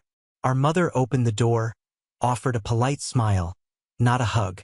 Our father muttered something about how long it's been, then returned to his phone. She wasn't there yet. I helped set the table. They didn't ask about my job, my apartment, or my degree. Not that I expected them to. They still spoke about her like she was the crown jewel of the family. So strong. Such a survivor. So brave to keep going. They didn't say it out loud, but I heard it in the pauses. Unlike you. The door opened 15 minutes late. She walked in like nothing had ever happened. Like there had never been betrayal, tears, or a slap that shattered everything. Her hair was lighter now, shoulder length, her body thinner. She moved differently, slower. like someone who wasn't sure the floor would hold. But her smile hadn't changed. On her arm was a man, tall, broad-shouldered, salt and pepper hair, a gold watch too shiny for the setting. He wore confidence like cologne, thick, artificial, designed to cover something else. She introduced him as someone special. His name barely registered. I was too focused on his face because I knew it. Years ago, during a conference mixer at the university, he'd cornered me near the bar, complimented my voice, asked where I was from, said I had an energy, the kind of line meant to sound profound, but reeked of practiced flattery. When I told him I was a student, his interest cooled, but he lingered long enough to make me uncomfortable. I'd remembered his eyes, gray but not soft, strategic. He never realized who I was, never asked my name, and now he was dating my sister. She clung to his arm as if he were proof of something. She laughed too loud at his jokes, touched his shoulder during stories no one had asked to hear. Our parents beamed. He's successful, cultured, older, exactly what she needs. My mother whispered as if it were profound. I watched in silence, eating slowly. He glanced at me once, then again, the second look a fraction too long. I saw the flicker of recognition in his eyes. Not of who I was, but what I was. Prey, maybe, or opportunity. He didn't remember where he'd seen me, just that he had. That's when it started. Not the anger, not the sadness, something colder. There was no rage in me that night, no tears, no trembling hands, just a single, still thought sharp as a blade. She's doing it again. Taking up space she didn't earn. Parading someone who wasn't what he seemed. Rewriting her chaos as triumph. But this time I wasn't a spectator. This time I wasn't 15, crying into a pillow while the world cheered for her. I wasn't the invisible one. I wasn't the victim.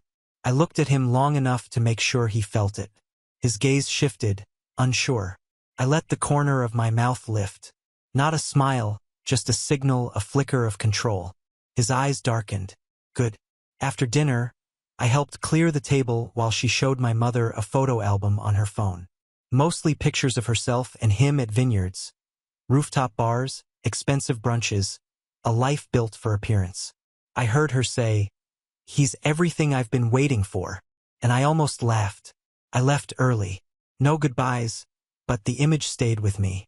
Her wrapped around another man like armor, presenting him to the family like he was her prize. And maybe he was. But I knew something she didn't. I knew he'd already tried to taste me. I knew he'd crossed a line once before names, before ties. And I knew that kind of man didn't stop looking when he already had what he wanted. She thought he was her new beginning, but he was going to be my ending. Not because I loved him, not because I wanted to take something from her, but because she needed to feel what it was like to lose. Not by accident, by design. He made it easy. It didn't take much. A smile, a pause in conversation, a slightly longer glance than necessary. I didn't touch him first. I didn't even pretend to flirt. I just let him think it was his idea. Men like him want to believe they're in control, that they're irresistible, that the younger woman at the table can't possibly be immune to their charm. He mistook my silence for shyness, my restraint for fascination. Took 3 days. He messaged me first. Found my number through a mutual contact he just happened to run into. His opening line was lazy. Something about how I'd looked interesting at dinner. I waited a day before answering. Kept it cool, short, polite, enough to bait the hook without making the line too tight. He bit. We met the following week for drinks. Something casual, somewhere no one would see. I chose the place. Dimly lit, off-campus, neutral. He arrived early, I arrived later.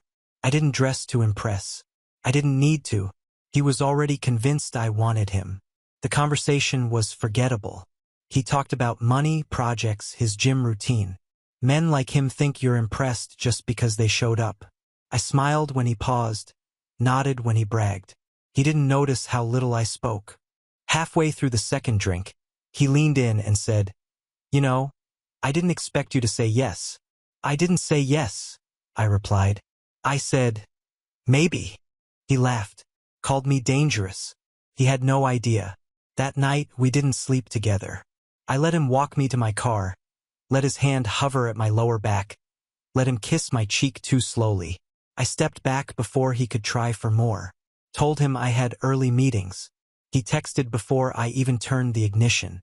2 nights later, I invited him over. My apartment was clean, no distractions, one candle, low music, nothing romantic, just quiet enough for every movement to feel intentional. He brought a bottle of wine, and I didn't open it. Said something about how he shouldn't be here and smiled like it was a compliment. I didn't answer. I stepped closer, let him touch my arm, let him kiss me like he thought he'd won something. We ended up in my bedroom. Clothes came off quickly, awkwardly. There was no passion, no heat, just noise, skin, movement. At some point, he reached for his phone, probably to silence it. That's when I reached for mine. The photo wasn't rushed.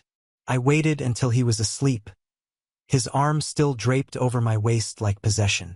My expression was blank, deliberate. The light was soft, enough to see everything, enough to leave nothing to interpretation. I took 2 shots, one from above, one from the mirror. I stared at them for a long time. Then I got up, showered, dressed, made coffee. He didn't wake until I placed a mug on the nightstand. "You're intense," he said groggy, smiling like he thought this would be a secret. "It's just coffee," I said. He left 20 minutes later. Promised to text. Said he wanted to see me again. I didn't respond. Instead, I opened my photos, selected the best one, cropped it slightly, just enough to keep it tasteful, just enough to make it worse. Then I opened our last message thread. I hadn't texted her in years. No greeting, no explanation, just the image sent. I turned my phone face down and waited. Took less than 5 minutes. She called. I declined. She called again. I let it ring. Then came the messages, fast, frantic. "What the hell is wrong with you? Why would you do this? Are you insane? You planned this. You're disgusting." I read every one, then turned off notifications. No reply. She needed to feel it. That silence, that helplessness, that moment when the floor disappears and the world keeps spinning like nothing happened. The exact moment I'd lived through too many times. She didn't deserve answers. She'd spent a lifetime taking what was mine. My crushes, my confidence, my place in the family, my voice. And every time she'd smiled like it wasn't her fault, like the universe just favored her. Now she'd know what it felt like to be disposable. Not just forgotten, replaced. I didn't cry. I didn't shake. There was no adrenaline rush. No sense of triumph. Just stillness. A calm that came from knowing finally that I wasn't the one bleeding this time. I was the one holding the knife. The photo burned through everything. By the time morning came, the silence had collapsed into chaos. Group chats, DMs, screenshots flying between friends, family, coworkers, all attached to one photo and one question. "Is this real?" She tried to control it, claimed it was edited, then said it was from before they got serious, then said I was obsessed, that I'd always had problems, that she had tried to love me but I'd never let her. But no one bought it. Not this time. He disappeared almost immediately, went dark on social media, blocked her, blocked me, sent one pathetic message before vanishing. This got out of hand. Coward. I didn't respond. Not to anyone. No defense, no confession, no explanation. The truth didn't need backup. She broke first. It was her pride.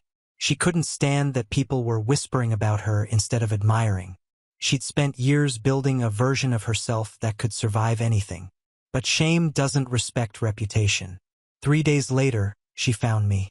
I was sitting outside a cafe alone, reviewing some files for work. I heard the heel's first sharp, angry taps against the pavement. I didn't look up, not even when she stopped in front of me. Shaking. "You think this is funny?"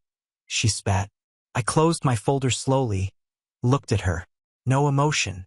"I think it's overdue." Her face twisted. "You ruined me." "No," I said. "You did that yourself." She looked thinner, messy hair, eyes rimmed red. She'd lost sleep and control. "You planned this," she hissed. "You waited. You knew exactly what you were doing." I tilted my head.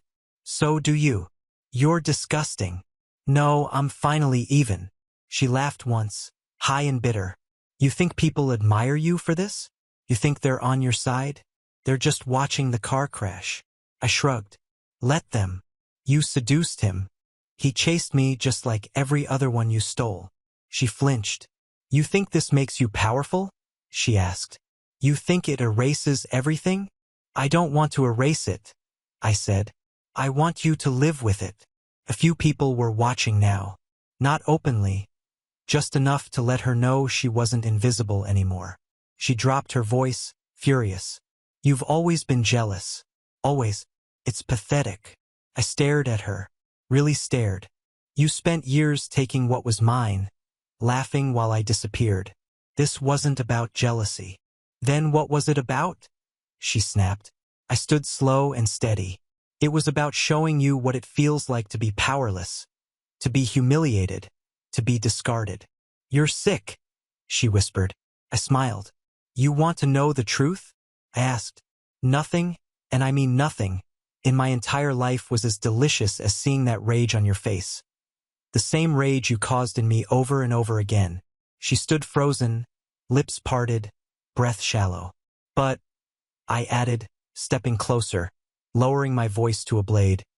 There was actually one thing even sweeter than that. She didn't move. Her eyes searched mine, hoping to find hesitation. Your boyfriend. I leaned in. He was even more delicious than your pain. Her mouth opened, but no sound came. And in that silence, everything she'd ever used, her face, her charm, her ability to twist herself into the victim, crumbled. The girl who always won had finally been outplayed. I hate you, she whispered. I smiled wider. Now we're even. I picked up my folder, turned, and walked away. She didn't follow. She never would again. It didn't end with applause, no standing ovation, no poetic justice, just silence. After the photo, the confrontation, the collapse, everything settled. Not cleanly, not neatly, but enough. She tried for a while to rebuild her image. Posted photos of yoga retreats, brunches with friends, long captions about growth and healing. But the engagement dropped. The invitations stopped. People nodded politely when her name came up, then moved on. There's only so much glitter you can pour over rot before everyone smells it. She changed cities eventually. Rumor was she got a job at some boutique PR agency, started dating a real estate agent, bought a dog, posed like she was happy. But something in her eyes always gave her away. That twitch of desperation behind every smile. The ache of someone who knows the world isn't clapping anymore. She never reached out again. Neither did our parents. After that final dinner, after I shattered their illusion of the perfect daughter, they went quiet. No birthday messages, no check-ins. They picked a side that night, and it wasn't mine. And honestly, that made things easier. I kept going. Finished my degree with distinction. Took a job offer 2 states away. Built a life from the ground up. Not flashy, not loud, but mine. An apartment with a decent view. Weekends where I wasn't bracing for impact. A bank account with money I earned. Quiet mornings, peaceful nights. And him, not the one from before. Not a professor, not some man caught in a web of ego and performance. Just someone kind, steady. Someone who didn't look through me or around me, but directly at me. Who never asked about my sister. Who never needed a version of me that fit into someone else's shadow. Took me months to let him in, years to believe I was allowed to be loved. But I never gave him the broken pieces to fix. I handed him the whole version, the one I built myself. Sometimes people ask if I ever talked to her again. If we made peace, if we forgave. I tell them the truth. No, we didn't. She never apologized. Never admitted what she did. And I never asked her to. Forgiveness is overrated when it's demanded. I didn't need closure from her. I needed freedom from her. And I got that. As for him, the man she thought would be her new beginning. No one really knows where he ended up. A new city, a new woman, probably. People like him always land somewhere. But he's a footnote now. A tool that served its purpose. I don't think about him. Not even when I see men with the same cologne. Not even when someone says his name. He was never the point. She was. Or maybe I was, the version of me that finally stopped asking for room and just took it. The version that chose herself not out of spite but survival. Out of clarity, out of exhaustion, out of the understanding that some people will only stop hurting you when you stop letting them. I don't regret anything. Not the photo, not the silence, not the look on her face when everything cracked. It wasn't revenge. It was the end of a performance I never auditioned for. I live differently now. Slower, softer sometimes, but firmer, too. I don't let people in unless they knock twice. I don't chase anyone who walks away. I don't explain myself to people who decided who I was before I opened my mouth. I don't let anyone call me bitter. I know who I am now. I'm the girl they overlooked, underestimated, blamed. I'm the woman who took the broken parts and built a fortress, and no one takes anything from me anymore. Now on to the next story. Story 3. My adoptive parents demanded that I be a surrogate for their biological daughter. And then, my name is Maya. I'm 19 now, and I need to tell a story that still keeps me awake some nights. It's about the family I thought had welcomed me, but who actually had very different plans for me. Plans I only discovered on what should have been the happiest day of my life. I'll start with my high school graduation day.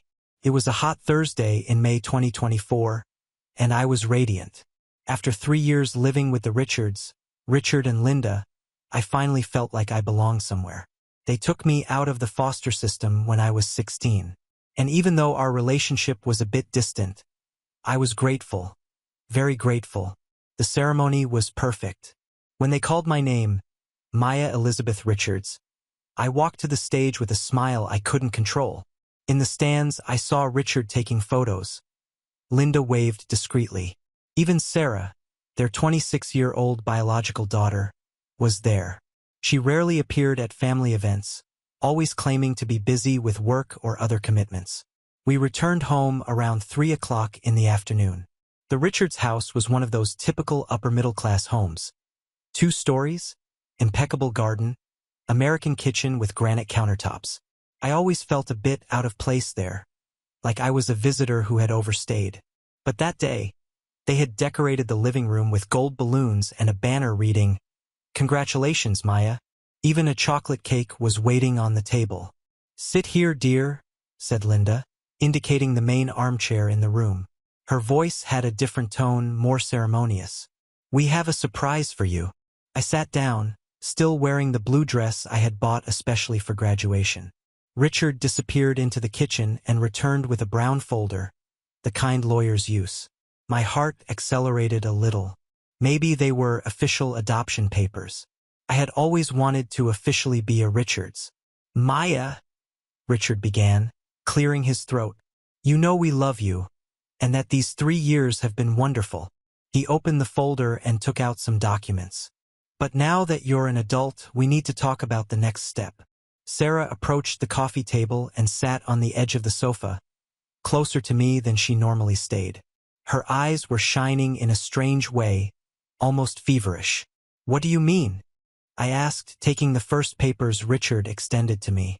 They were medical test results. My medical test results? Blood work, hormones, pelvic ultrasound, complete gynecological exam, all dated from the last 2 years. I frowned, confused. "I don't understand. Why do you have all these tests?" "Because we needed to make sure you were healthy," said Linda, sitting beside me. Healthy and fertile. The word fertile echoed in the room like a gunshot. I looked at her, then at Richard, then at Sarah.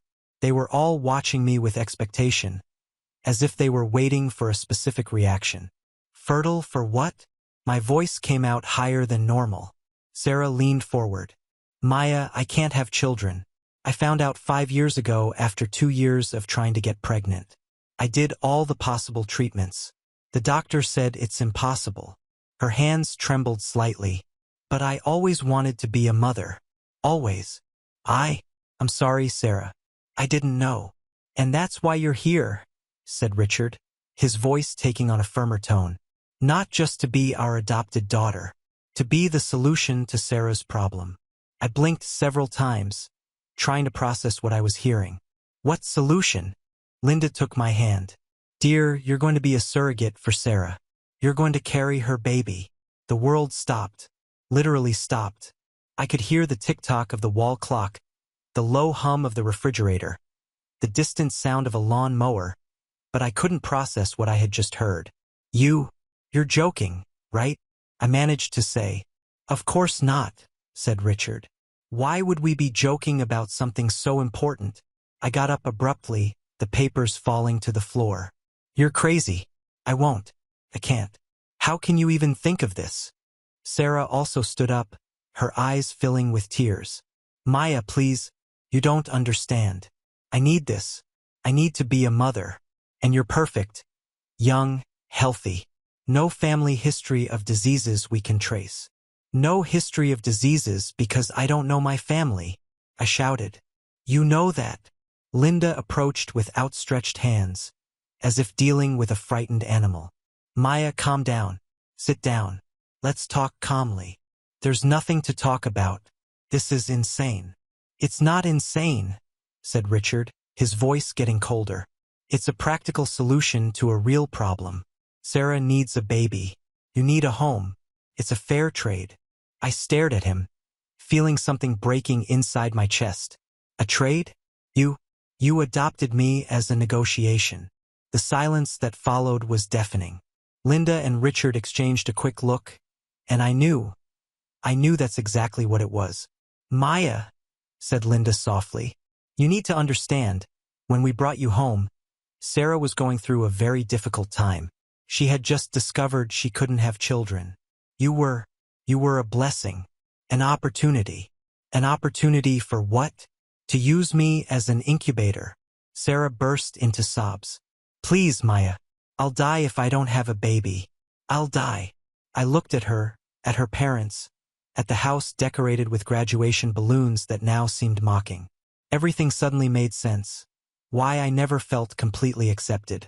Why Richard always made sure I had all the medical checkups. Why Linda always asked about my menstrual cycle. Why Sarah, who barely spoke to me, was suddenly so interested in my life.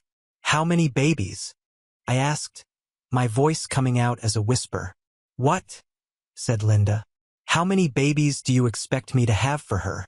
Richard cleared his throat. Well, ideally 2 or 3. Sarah always wanted a big family. I laughed, a bitter laugh without humor. 2 or 3. And then what happens to me after? Then you go to college, have your own life, said Linda. Well, financially, of course. We consider you part of the family. Part of the family, I repeated. But only the part that produces babies. Maya, you're being dramatic, said Richard. Many women do this. It's noble work. Work? Are you going to pay me? It's not about money, said Sarah, wiping her tears. It's about love. About giving me the only thing I really want in life. I sat heavily on the sofa, my head spinning. 3 years. 3 years of my life thinking I finally had a family. 3 years of gratitude, trying to be the perfect daughter, doing everything not to be sent back to the shelter. And if I say no? The silence returned. Richard cleared his throat. Maya, you're a smart girl. You know you don't have many options. Without a college degree, without a real family to support you, where will you live? How will you support yourself? The threat was there, veiled but clear. I felt my stomach contract. You're blackmailing me. We're not blackmailing, said Linda. We're being practical. You give us this and we give you security. A house, food, help for college. It's a fair deal. Fair, I murmured. Fair. Sarah knelt in front of me, taking my hands. Maya, please, you're my only hope, my only chance to be a mother. I beg you. I looked at her, at the desperate eyes, at the face wet with tears. And for a moment, I almost felt sorry, almost considered it because I knew what it was like to desperately want to belong to a family. But then I remembered they never wanted me, never loved me. I was always just a means to an end. I need to think, I managed to say. Of course, said Linda quickly. You can think. But Maya, don't take too long. Sarah has waited too long already. I got up in slow motion and walked to the stairs. Each step seemed to weigh a ton.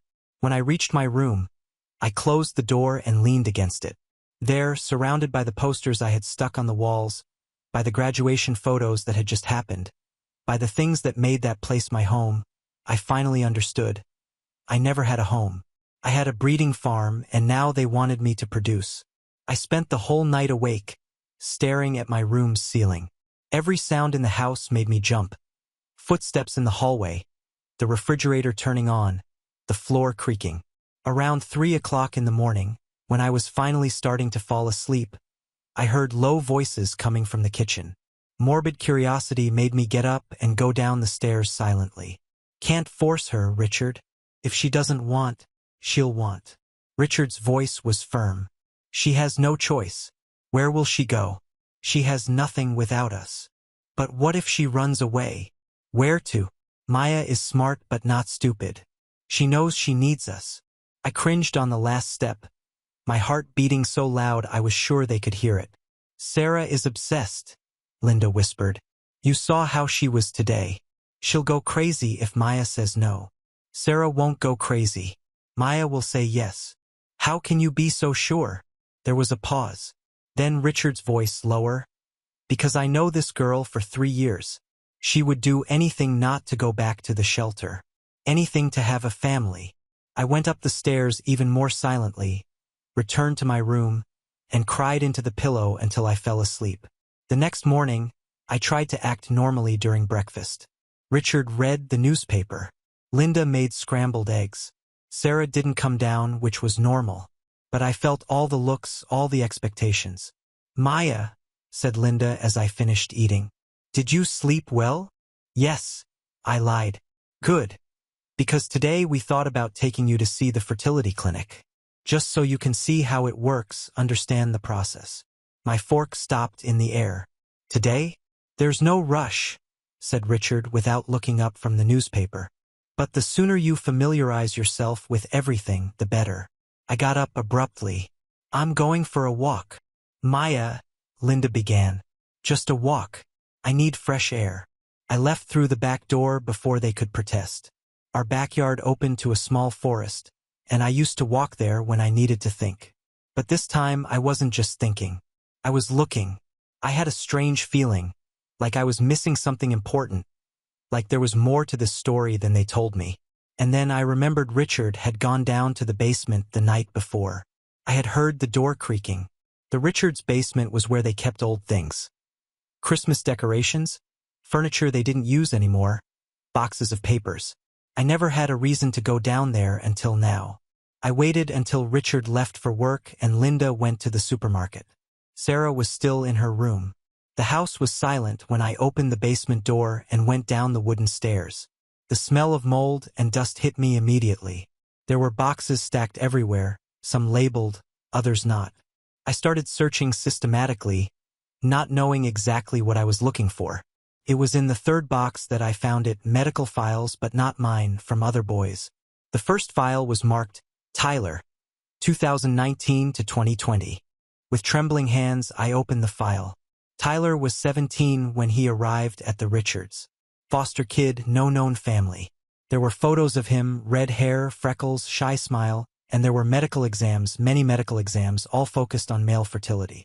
There were also handwritten notes from Richard. Tyler arrived in September. Seems healthy and docile. Schedule specific exams for December. And later, Tyler is getting suspicious about the exams. He's asking too many questions. Maybe it's better to reconsider. The last note was from February 2020. Tyler ran away during the night. Left a note saying he wouldn't return. Don't contact the police.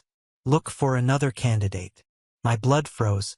I took the second file, Marcus, 2020 to 2021. Marcus was dark-haired, tall, smiled in all photos. Same pattern. Extensive medical exams. Notes about behavior. And then the same thing. Marcus is reluctant about the exams. He's questioning our motivation. Unsustainable situation. Last note. Marcus left this morning. Said he preferred to return to the shelter than continue here. Don't insist. Look for next candidate. I was shaking so much I could barely hold the papers. There was a third file, thinner than the others. Maya, 2021 present. My own face stared at me from the photos. Me at 16, still too thin, frightened eyes. The notes began, Maya arrived today. Seems more docile than the previous ones. History of abandonment may work in our favor. March 2022. Maya is adapting well. Doesn't question medical exams. Seems grateful to have a home. Sarah is optimistic about this attempt. December 2023. Maya continues cooperative. Exams show excellent reproductive health. Sarah is increasingly anxious to proceed. May 2024. Maya graduated. Time to reveal the real plan.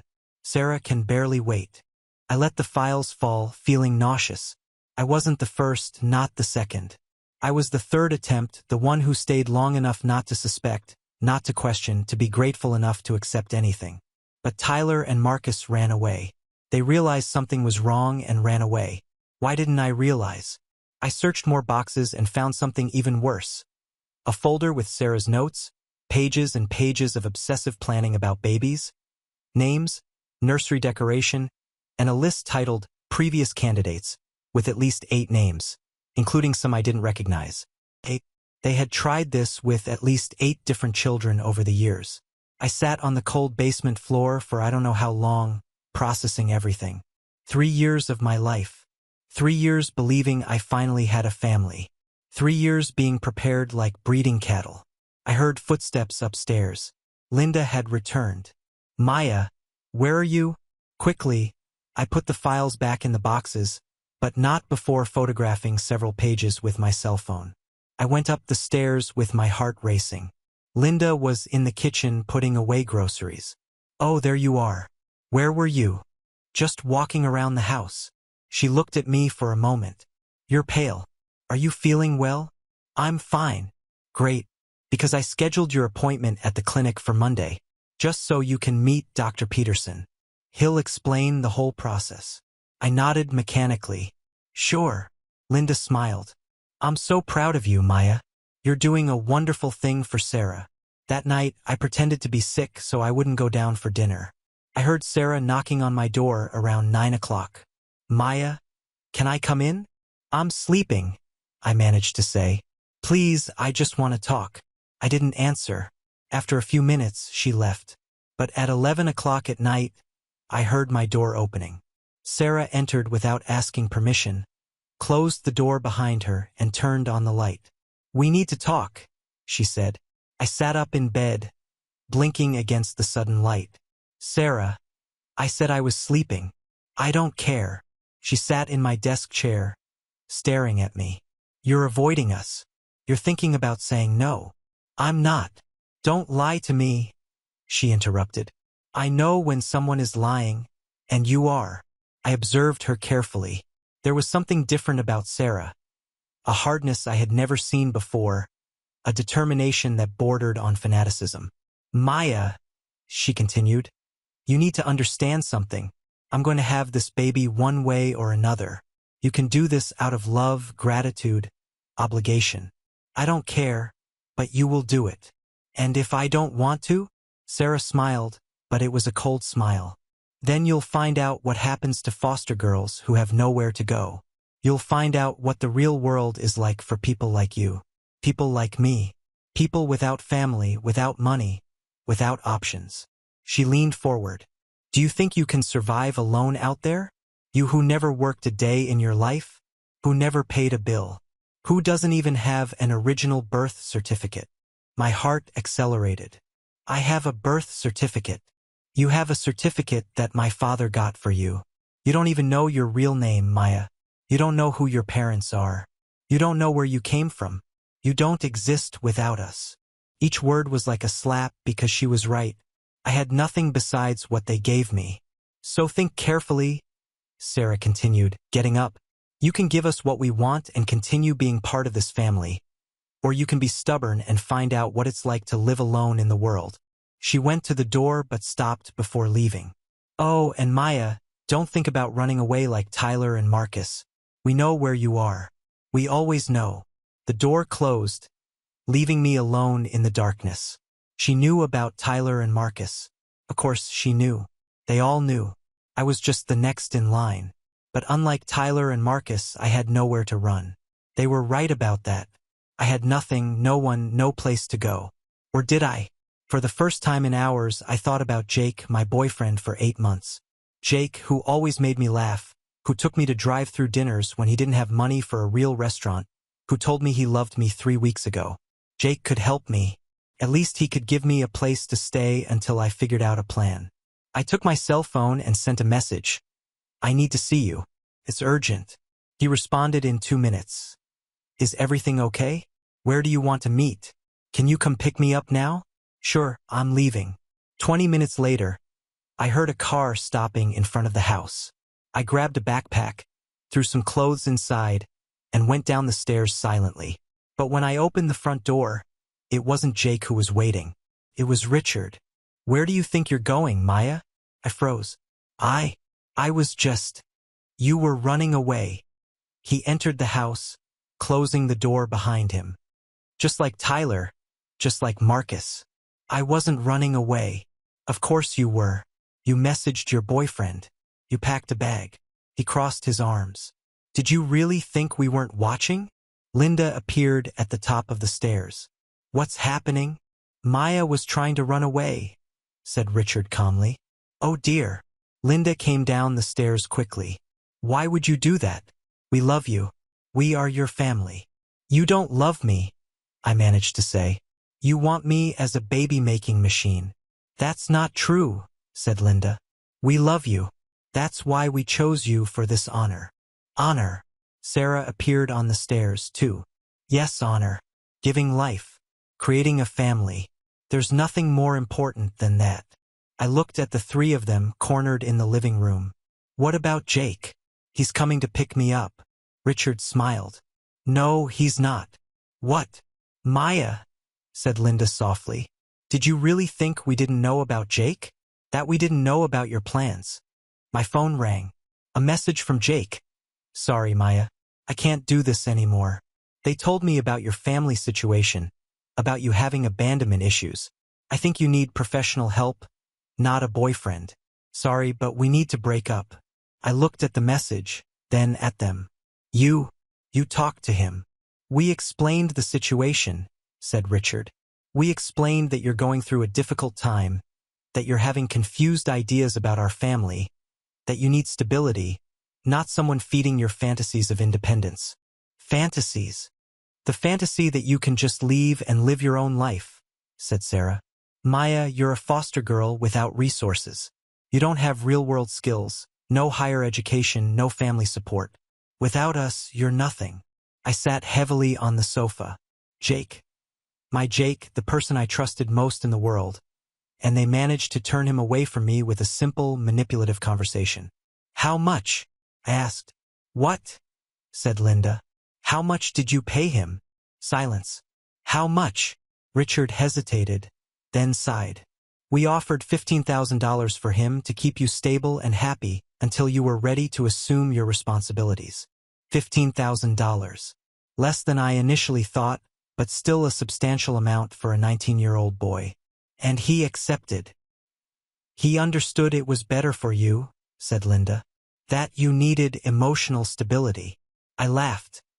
A bitter, desperate laugh. $15,000 to date me for 8 months and keep me stable.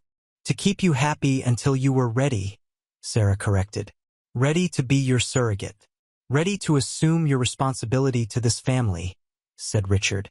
I looked at my backpack still in my hand, at the phone with Jake's message, at the 3 faces watching me with expectation. I don't have a choice, do I? You always had a choice, said Linda. You can choose to be grateful. You can choose to give back everything we did for you. You can choose to be part of this family. Or you can choose to find out what the real world is like for people like you, said Sarah. I was silent for a long moment. Then slowly, I let the backpack fall to the floor. Okay, I said finally. I'll do it. Linda smiled radiantly. Oh, Maya, you won't regret it. But I have conditions, I continued. Linda's smile wavered. Conditions? I want everything in writing, legal contract. I want guarantees that you'll pay for my college. I want a monthly allowance during the whole process, and I want you to leave me alone about this until Monday." Richard and Linda exchanged a look. "Of course," said Richard. "Of course, we can do that." "Good." I picked up my backpack. "Then I'm going upstairs. I need to process all this." "Maya," said Sarah when I was going up the stairs. "Yes. Thank you." Her tears were real. "Thank you for giving me the chance to be a mother." I didn't respond.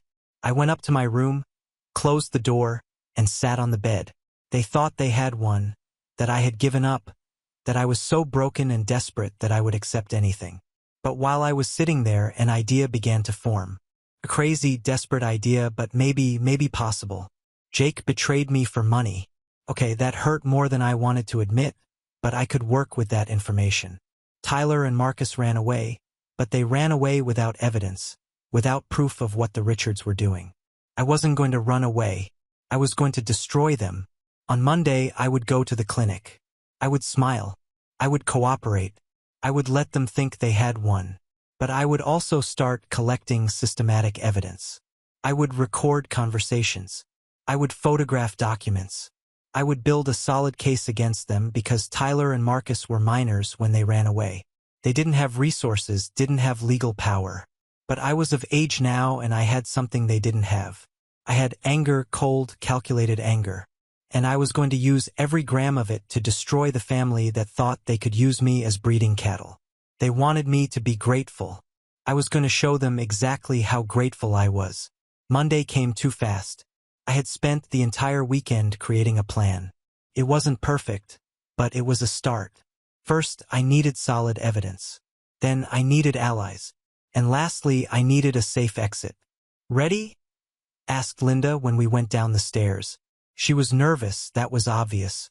She kept smoothing her skirt, checking her hair in the mirror. "Ready," I lied, with my cell phone configured to record discreetly in audio mode. Richard was waiting in the car. During the entire trip to the clinic, they talked about how Dr. Peterson was wonderful, how the clinic was first-rate, how everything was going to work out. I smiled and nodded at the right moments, but my mind was elsewhere. Every word was being recorded. The clinic was in a modern building in the city center. Inside, everything was white and light blue, colors that supposedly conveyed calm and confidence. We sat in the waiting room and I observed other couples. Some seemed nervous, others hopeful. All seemed to be there by their own choice. "Richard's family?" a nurse called us. We followed down a hallway to a consultation room.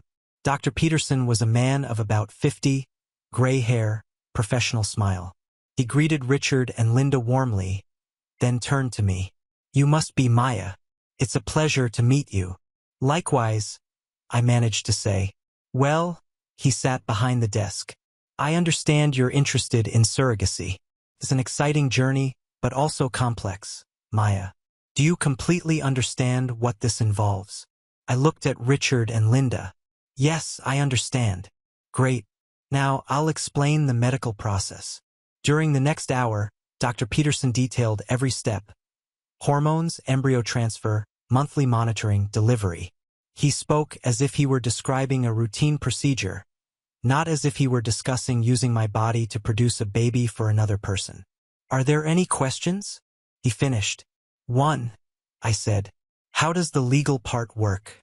Contracts, rights, those things?" Dr. Peterson smiled. "Ah, you're a smart girl. Yes, there's a complete legal process. You'll work with a specialized lawyer to ensure all rights are protected. My rights too, of course. It's fundamental that the gestational carrier completely understands her rights and responsibilities." I nodded, but inside I was registering everything, mentally recording every word to use later. When we left the clinic, Linda was radiant. "Wasn't it wonderful? Dr. Peterson is so professional." "Yes," I agreed. "When do we start?" "Well," said Richard, "we need a few weeks to prepare all the legal documentation, maybe mid-June." "Perfect." That night, I waited until everyone was asleep before putting my plan into action. I silently went down to the basement and photographed all of Tyler and Marcus' files with my cell phone, now with better quality and organization. Every page, every note, every medical exam. Then I looked for more evidence. That's when I found a fourth box hidden behind the others. This one was covered by an old tarp and locked with a small padlock. It took me a few minutes, but I managed to force it with a screwdriver I found in a nearby toolbox. Inside, I found something that made my blood freeze: detailed financial records, payments to specific social workers, bribes to speed up adoption processes, payment receipts to Jake. Not just the $15,000, but a series of smaller payments throughout our 8 months of relationship, and a list of potential candidates, foster children who matched the criteria they were looking for, with detailed notes about personality, medical history, and probability of cooperation. My name was on the list, marked as selected, high probability, along with 12 other names, some crossed out with notes like to questioning or family found. I photographed everything, then silently returned to my room. My heart was beating so hard I could barely hold the phone properly. This was bigger than I imagined. They weren't just a desperate family trying to have a baby. They were systematic predators operating an exploitation scheme for years. On Tuesday, while Richard was at work and Linda had gone to the beauty salon, I looked for Sarah. I found her in the back garden reading a book about child development. "Sarah," I said, sitting next to her on the grass, keeping my cell phone recording discreetly. "Maya, how are you feeling about everything?" "Nervous," I admitted. "It's a lot to process. I understand perfectly, but you're doing the right thing. The most beautiful thing someone can do for another person. Can I ask you a question?" "Sure. Anything." "Why me specifically? Why not try normal adoption or surrogacy with a stranger through the clinic?" Sarah closed the book, her eyes becoming distant. Because I need to have complete control. I need to know the baby comes from someone I know, someone I can trust completely. "And you?" She looked at me intensely. "You're perfect, Maya. Young, healthy, beautiful, and mainly loyal to our family. My baby will be perfect." "And Tyler, Marcus, were they also perfect?" Sarah immediately tensed. "How do you know those names?" "Sarah, I've lived here for 3 years. The walls aren't that thick. I hear conversations." She was silent for a long moment, clearly debating internally how much to reveal. Then she sighed deeply. "Tyler and Marcus were problematic.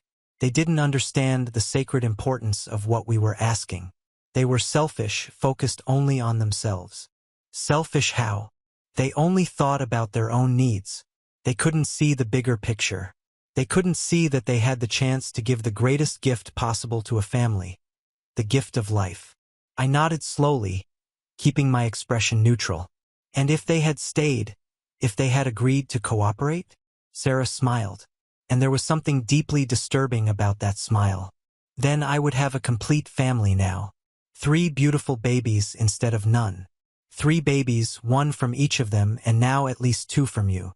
Maybe more, depending on how the pregnancies went." She leaned closer, her voice becoming almost whispered. "Maya, I always dreamed of a big family, 5, 6 children running around the house. And when you can't have your own children biologically," she shrugged, "you find other ways to make the dream come true." My stomach turned, but I kept my expression interested. "More than 2 babies from me, Maya?" Sarah took my hands. "You're young, healthy. You have at least 15 years of fertility ahead.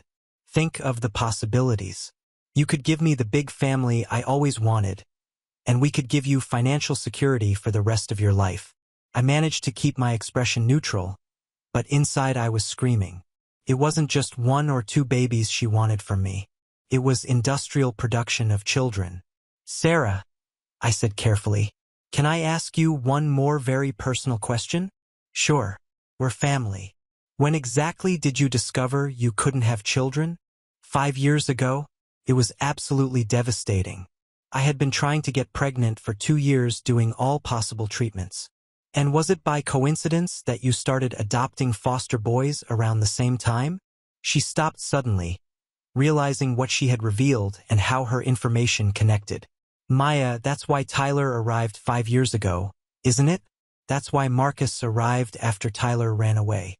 And that's why I arrived after Marcus ran away." Sarah got up abruptly, dropping the book. "I think you're asking too many questions and drawing wrong conclusions. I'm just trying to completely understand my new family and my role in it. Your family, she said coldly, is who took care of you for 3 years when no one else wanted you? Who gave you a home, food, clothes, education. Don't ever forget that. She entered the house abruptly, leaving me alone in the garden. But I had gotten exactly what I wanted. A detailed confession. And better yet, I had recorded every word. That night, I started researching online about Tyler and Marcus. It took time and several attempts with different name combinations, but I finally found social media profiles. Tyler was living with a family in another state. Apparently, he had managed a legitimate adoption after running away from the Richards. Marcus was in an independent living program for youth who had left the foster system. I carefully created fake accounts and sent messages to both. I didn't immediately reveal who I was, just said I was researching problematic experiences with adoptive families and had found references to the Richards in public records. Tyler responded first. If you're researching the Richards, be extremely careful. They're more dangerous than they appear. Marcus was more direct. If you're asking about them, it's because you're living with them now. Get out of there immediately. No matter how, just get out. I spent the next hours talking to them through messages, gradually revealing that I was in the same situation. Their responses were consistent and frightening. Tyler. They started with routine medical exams that were very specific, always focused on fertility. When I started questioning, Richard said it was for my own health, but I knew something was wrong. Marcus. Sarah used to show me baby magazines and talk about how wonderful it would be to have a big family. At the time, I didn't understand, but after you tell me about the situation, everything makes sense. They gave me valuable information about how the Richards operated, and more importantly, names of other people who could help. I spent Wednesday collecting even more evidence. I found emails between Richard and Linda on the house computer. They used ridiculously simple passwords, discussing strategies to keep me cooperative and focused on the final goal. I discovered they had really been monitoring my phone for months through a secretly installed app. That's how they knew about Jake in such detail. I photographed the screens showing the monitoring software. And I found something even more shocking. Records that they had done this before, not just with Tyler and Marcus, but with at least 4 other boys over the years, all who didn't adapt and were quickly returned to the system before the real plan could be revealed. I wasn't the 3rd attempt. I was at least the 7th.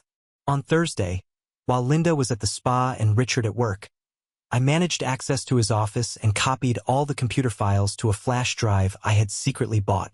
I found detailed spreadsheets of the costs of the entire project, including monthly bribes to 3 different social workers, payments to Jake totaling more than $20,000 over time, projected medical costs for multiple pregnancies, and the most shocking financial projections of how many babies they expected to get from me over the next 10 to 15 years. 15 years. They wanted to use me as a surrogate until I was in my 30s. The plan was even more extensive than I had imagined. There were even cost calculations for maintaining multiple carriers simultaneously, suggesting that I would be just the beginning of a much larger operation. That night, I finally made the decision I had been avoiding. I needed professional help, and there was only one person I thought I could trust. Mrs. Collins, my former social worker. She had been replaced when I turned 18, but had always been genuinely kind to me, unlike some others in the system. I found her number through the social services department and called from a pay phone during a walk at the end of the afternoon. Maya. Her voice sounded genuinely surprised when she answered. How are you, dear? How has life been with the Richards? Mrs. Collins, I said, trying to keep my voice steady. I need help. I really need it. What happened, dear? I told her everything, from the revelation on graduation day to the evidence I had collected. She listened in absolute silence, occasionally asking questions for specific clarifications. When I finished, there was a long silence on the phone. Maya, she said finally, her voice tense, are you still in that house? Yes. Are you in immediate danger? I don't think so. They think I agreed to everything. Good. That gives us time. She paused for a moment. Maya, listen carefully to what I'm going to tell you. You did something extraordinary collecting all this evidence. This isn't just a case of family coercion. This is human trafficking, systematic corruption, organized abuse of the childcare system. What does that mean for me? It means that tomorrow morning I'm going to call some very specific people. We have a specialized investigator who works with abuse cases in the foster system.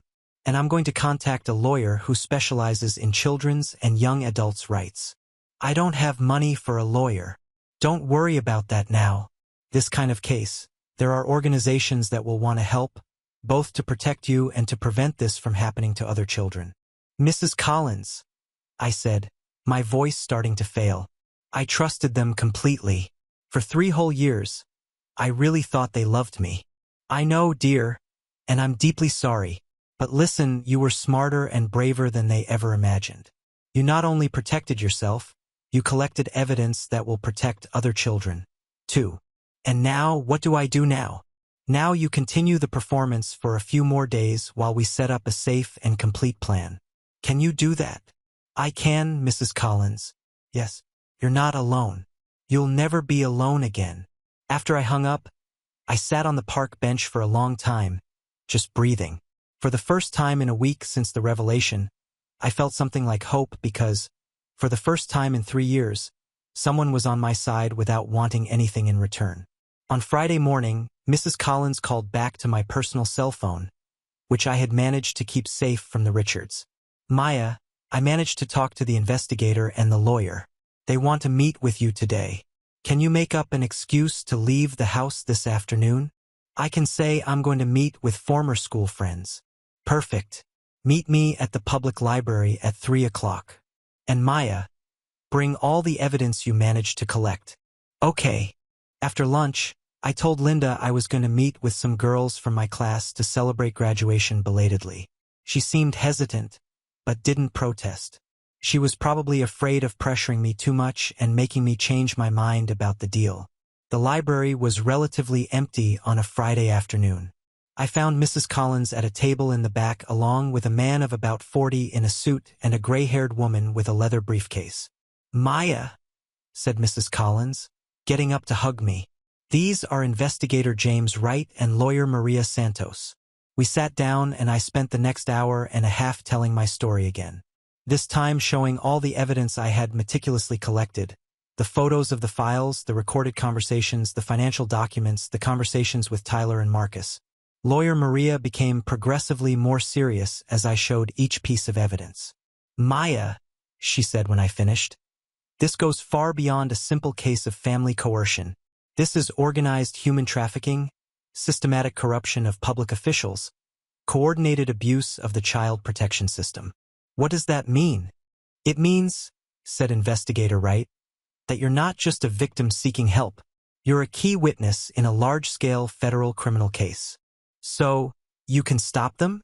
Not only can we, said Maria, we're going to completely destroy their operation. But, Maya, this is going to take time to do correctly, and you're going to need complete protection during the entire process. What kind of protection? First and most urgent, you need to get out of that house today. My heart accelerated. Where will I go? We have a safe shelter for young witnesses in sensitive cases, said Wright. It's temporary, but you'll be completely protected while we build the legal case. And after that? After that, said Mrs. Collins, we'll find an adequate permanent situation for you. A real family or an independent living program with support. You'll have real options this time. I looked at the 3 of them, these strangers who were offering to genuinely help me when my own family had completely betrayed me. When do I need to leave? Now, said Wright firmly. You can't go back to that house. It's too dangerous, especially now that you've collected such extensive evidence. But my personal things? We'll recover your belongings after the situation is secure, said Maria. What's important now is your physical and mental safety. I thought about everything I was leaving behind. 3 years of life, all my clothes, photos, small memories I had collected.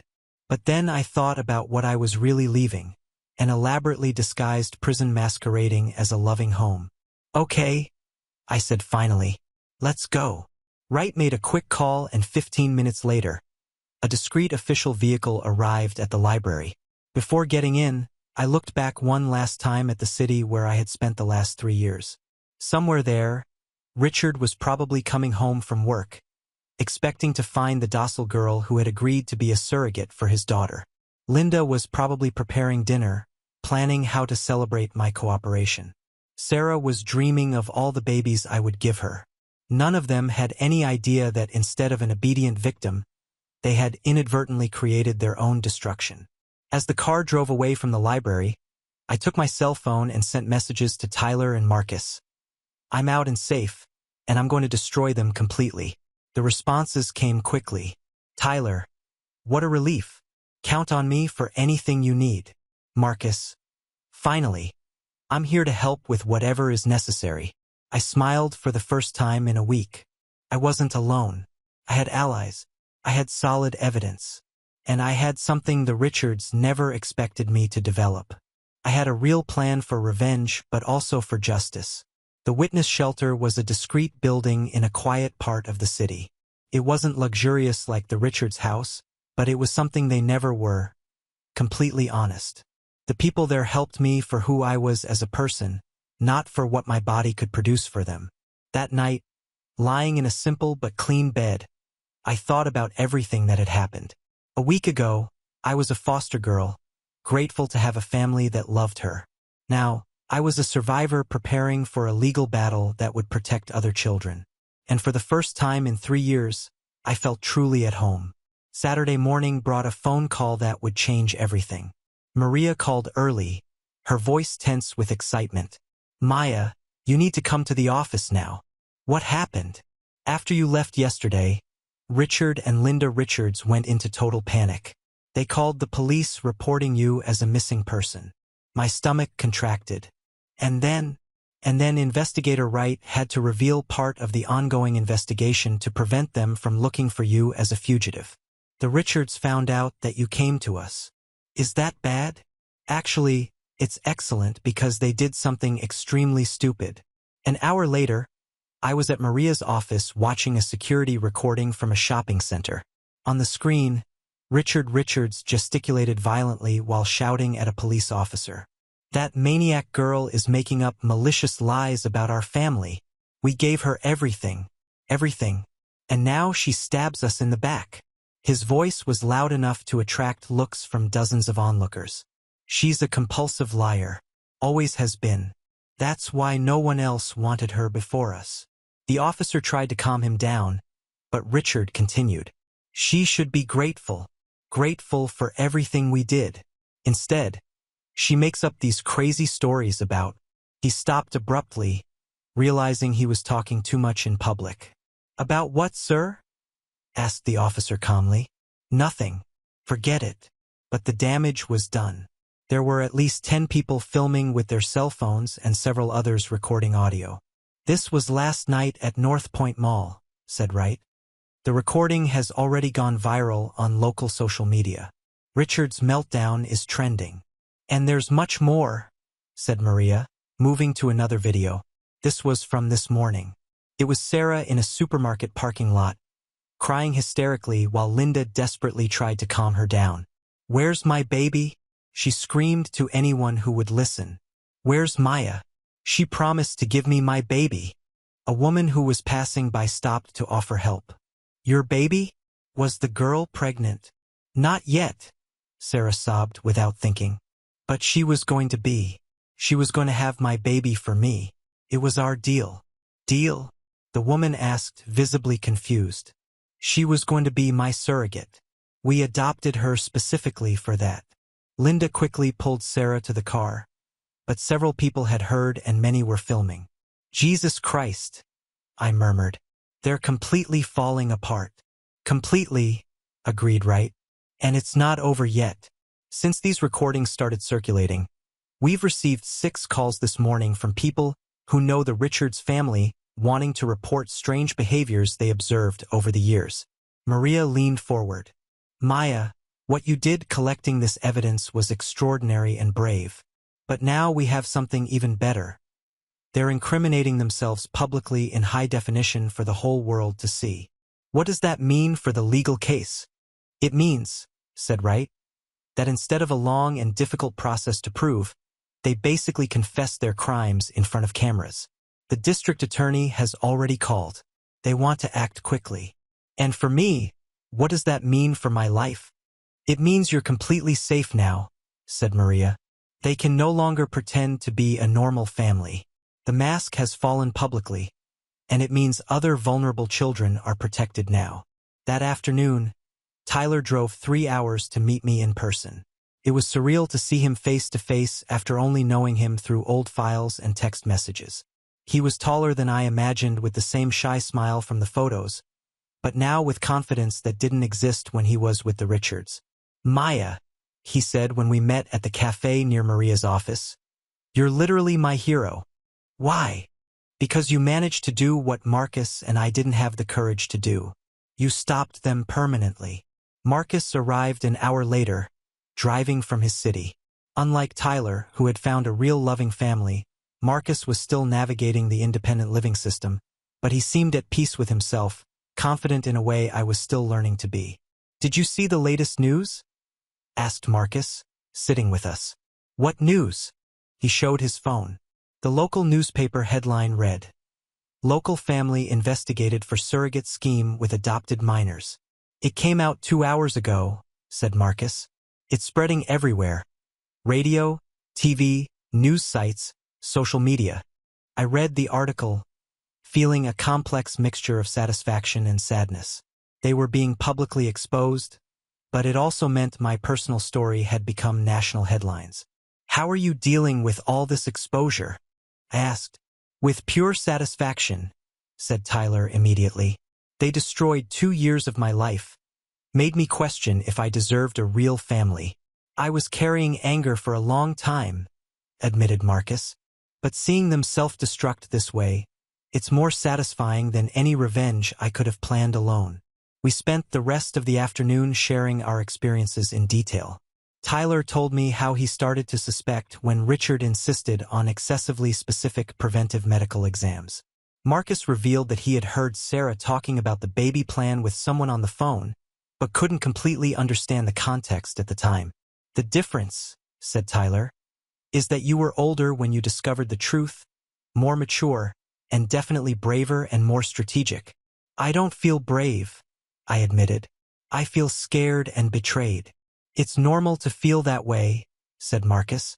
"But Maya, you saved other children from going through what we went through. How many other boys would they have exploited if you hadn't stopped them?" It was a question I couldn't answer numerically, but that gave me strength to continue with the legal process. On Sunday, things escalated even more dramatically. The Richards story became national when a popular blogger about children's rights picked up the story and amplified it. Hashtags like #SaveMaya and #StopChildTrafficking started circulating widely. But along with public support came unwanted attention. Reporters constantly called the shelter. Photographers tried to follow me when I went out. My life became a temporary media circus. It was Maria who had the brilliant idea. "Maya," she said during our Monday meeting, "how about you control the narrative?" "How?" "An interview, just one, with a respectable and experienced journalist. You tell your story your way once, and then you don't need to talk to anyone else from the media." I considered carefully. "Can I choose who?" "Absolutely. And can I use this to help other children?" "That's exactly the point." "Then let's do it." The interview was scheduled for Wednesday with Sarah Chun, an investigative journalist known for her compassionate and ethical work with abuse victims. I spent Tuesday mentally preparing, reviewing my story, carefully deciding what I wanted the world to know. It wasn't about personal revenge. It was about protection. Protection for the next children who could be targeted by people like the Richards. Meanwhile, news about the investigation kept coming. Mrs. Collins called me Tuesday with a significant update. "Maya, they found more victims." "More?"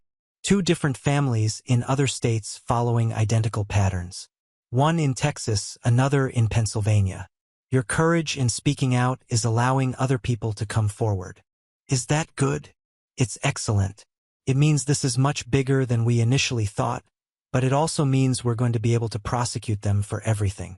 That night, I received an unexpected message that left me with conflicted feelings. It was from Jake. Maya, I saw the news. I didn't know about the real extent of what they were planning. They told me you were having emotional adjustment problems, that you needed stability. I didn't know about the surrogate scheme. I'm sorry. I looked at the message for a long time before responding. You accepted $15,000 to date me, Jake. You may not have known all the details, but you knew something was fundamentally wrong. I know, and I'll have to live with that guilt for the rest of my life. But Maya, I really liked you. It wasn't completely fake. Maybe not, I replied after thinking. But the money made everything false from the beginning. I blocked his number after that. Some bridges cannot and should not be rebuilt. The interview with Sarah Chun aired Thursday night. I watched from the shelter, surrounded by counselors and staff who had become my new temporary family. Seeing my own story on television was surreal. I looked younger on screen, more vulnerable than I felt internally. But my voice was steady when I explained how I had collected evidence, how I had found Tyler and Marcus, how I had finally escaped. What do you want people to understand about your experience? Asked Sarah Chin. That foster children aren't products or commodities, I replied. We're not goods to be used. We're people who deserve real and unconditional love, not love based on what we can do or produce for others. And what's your message for other children who might be in similar situations? Trust your instincts. If something seems wrong, it probably is. And don't be afraid to ask for help. There are genuinely good people in the world who truly care. After the interview ended, my phone didn't stop ringing. Support messages, offers of help, invitations to speak at events. But the message that touched me most came from a 16-year-old girl in another state. Maya, I'm in a strange situation with my adoptive family. After seeing your interview, I think I urgently need help. Can you give me your social worker's number? I immediately sent Mrs. Collins information and called her. An hour later, she called me back. The girl is safe now. Thank you for alerting us quickly. That was it. That was exactly why I had gone through all this, so other children wouldn't go through the same thing. On Friday, the district attorney officially announced charges against Richard, Linda, and Sarah Richards. Conspiracy for human trafficking, corruption of public officials, and multiple charges of systematic child abuse. Their licenses to house children were permanently revoked, and all their assets were frozen. They'll probably get between 15 and 25 years each, Maria explained to me, especially with all the evidence you collected and their public confessions. And Jake, he's cooperating completely with the investigation. He'll probably have to return all the money and do extensive community service, but he won't be arrested. I nodded. Part of me wanted him to suffer more, but another part was too tired to care. 2 weeks later, I was finally able to return to the Richards house to recover my personal belongings. The house seemed smaller, darker. The smiling family photos on the walls seemed mocking now that I knew the whole truth. Tyler and Marcus came with me for moral support and security. We went up to my old room, and while I packed my clothes and memories, they explored the house they had once called home. It's strange being here again, said Tyler, looking out my room's window. But this time, I know I can leave whenever I want. All of us can, said Marcus. Forever. When I finished packing, we went down to the basement one last time. The boxes with our files had been removed by police as evidence, but the space still seemed haunted by all the secrets it had kept. Maya, said Tyler, can I ask you something? Sure. Do you regret it? Not just running away like we did. I thought carefully about the question. No, I said finally. Because if I had run away, they would have found a fourth victim, and a fifth, and how many more? And now they'll never be able to hurt anyone again. We left the Richards house for the last time together. On the sidewalk, I looked back once more. I didn't feel nostalgia or sadness. I felt complete closure. Where to now? Asked Marcus. I smiled genuinely. Home. To my real home. Because 2 weeks earlier, while all the media commotion was happening, something wonderful had occurred. A family, the Johnsons, had reached out to me through Mrs. Collins. They didn't want to adopt me out of pity or publicity. They wanted to welcome me because they had lost their own teenage daughter in a car accident 2 years before and felt a genuine connection with my survival story. "We don't want to replace your daughter," I had said in the first meeting with them. "And we don't want to replace your family or erase your experience," Mrs. Johnson had replied. "We want to create a new family together based on real love." It was honest. It was genuine. And for the first time in my life, someone wanted me exactly as I was. A month later, I organized an event at the local library, a workshop about recognizing signs of abuse in the foster system. Tyler and Marcus were there along with Mrs. Collins, Maria, and dozens of social workers, adoptive families, and youth from the system. "Abuse doesn't always look like what we see in movies," I said to the group. "Sometimes it looks like a perfect family that has two specific plans for your life. Sometimes it looks like love that comes with many conditions and expectations." A social worker raised her hand. "What specific signs should we observe?" "Families that do excessive medical exams without clear medical reason," Tyler responded. "Families that isolate the child from other people," Marcus added. "Families that talk about the child's purpose or destiny being there," said Tyler. "And most importantly," I added, "listen to the children, even when, especially when, they're saying things that seem impossible or exaggerated." Tyler and Marcus tried to communicate their concerns, but no one took them seriously. Marcus nodded. "Foster children often aren't believed because people think we're problematic or make things up for attention. But we instinctively know when something is wrong." After the workshop, a woman approached me. "Maya," she said, "I'm a high school teacher. I have a student who, well, now I'm worried. Can I talk to you about the signs I've observed?" I spent the next hour talking with her. And in the end, we had a plan to connect her with Mrs. Collins to properly investigate the situation. Once again, our experience was helping to protect another child. 2 weeks after that workshop, we received the news we were waiting for. Richard Richards had pleaded guilty to all charges in exchange for a reduced sentence of 18 years. Linda did the same, receiving 15 years. Sarah, whose lawyers argued was mentally unstable, was sentenced to 12 years in a psychiatric prison facility. "It's over," said Maria when she called me with the news. "Officially over." But I knew it wasn't really over. It never would be completely. The emotional scars would remain. The memories would persist. But the danger had passed, and other children were protected. 6 months after the trial, Tyler called me with exciting news. "Maya, you won't believe it. I found another Richards victim." "Another one?" "No, not a new one. An old one from before me. A guy named David. He was adopted by them in 2015, but ran away after only 6 months. Where is he now?" "Law school, final year. And Maya, he wants to sue them civilly. He wants all of us to join him." The civil lawsuit was different from the criminal one. It wasn't about sending them to prison. That had already happened.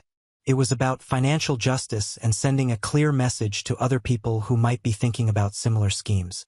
David was incredible. At 23, he was in his final year of law school and had spent years discreetly researching our case. He had found Tyler and Marcus through public records, but never managed to locate me until my story aired. "They traumatized me deeply," said David during our first meeting as a group. "I spent years thinking I was crazy, that I had imagined all their strange behavior. When I saw Maya's interview on TV, I finally understood I wasn't alone." The civil lawsuit revealed even more about the total extent of the Richards scheme. We discovered they had been involved in questionable activities for almost a decade, always testing limits, always looking for ways to exploit vulnerable children from the system. But it also revealed something more important: other similar cases in other states. Our story had inspired investigations across the country, exposing a network of families using the foster system for their own nefarious purposes.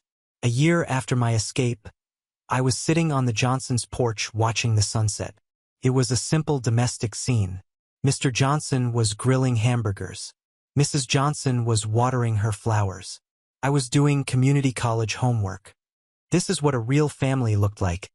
Simple, honest, no hidden agendas or impossible expectations. My phone rang.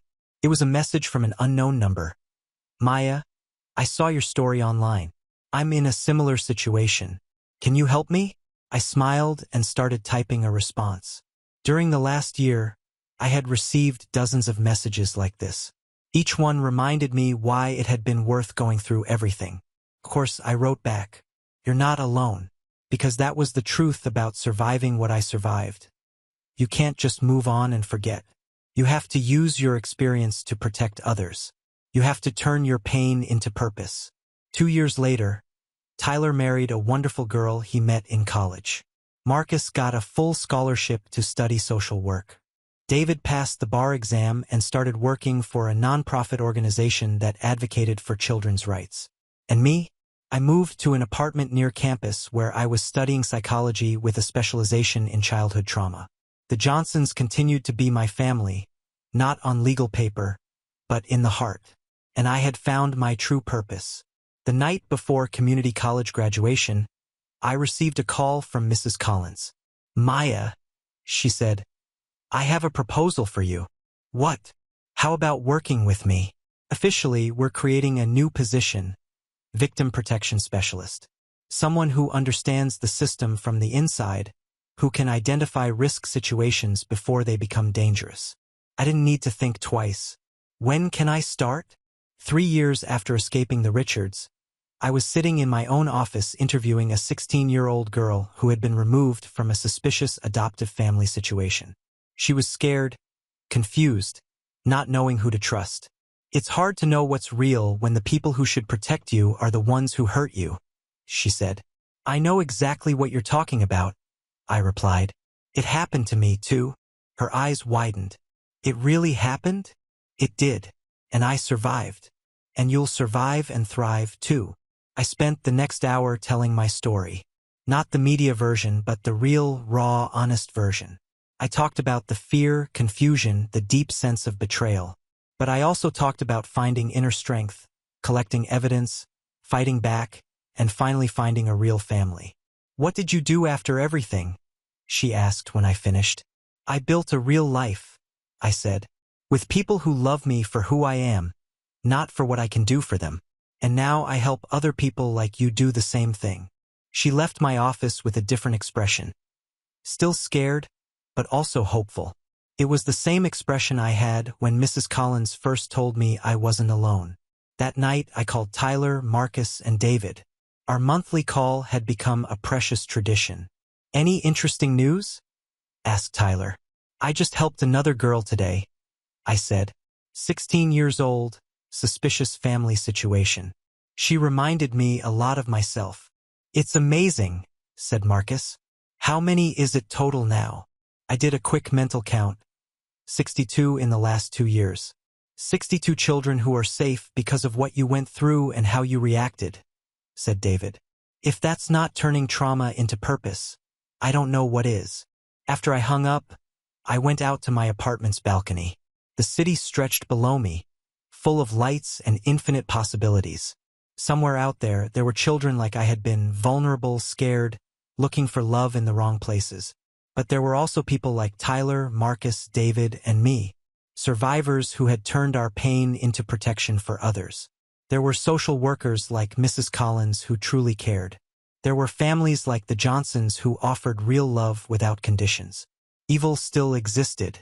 It always would. But good also existed in abundance. And sometimes, if you were brave enough, strong enough, smart enough, you could make a real and lasting difference.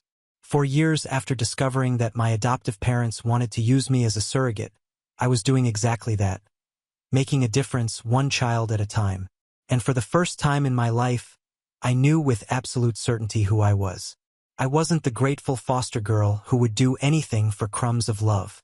I wasn't the scared victim who accepts any situation out of fear of abandonment. I wasn't the commodity that exists to serve other people's purposes.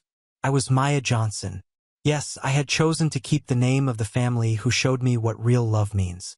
I was a survivor, advocate, child protection specialist.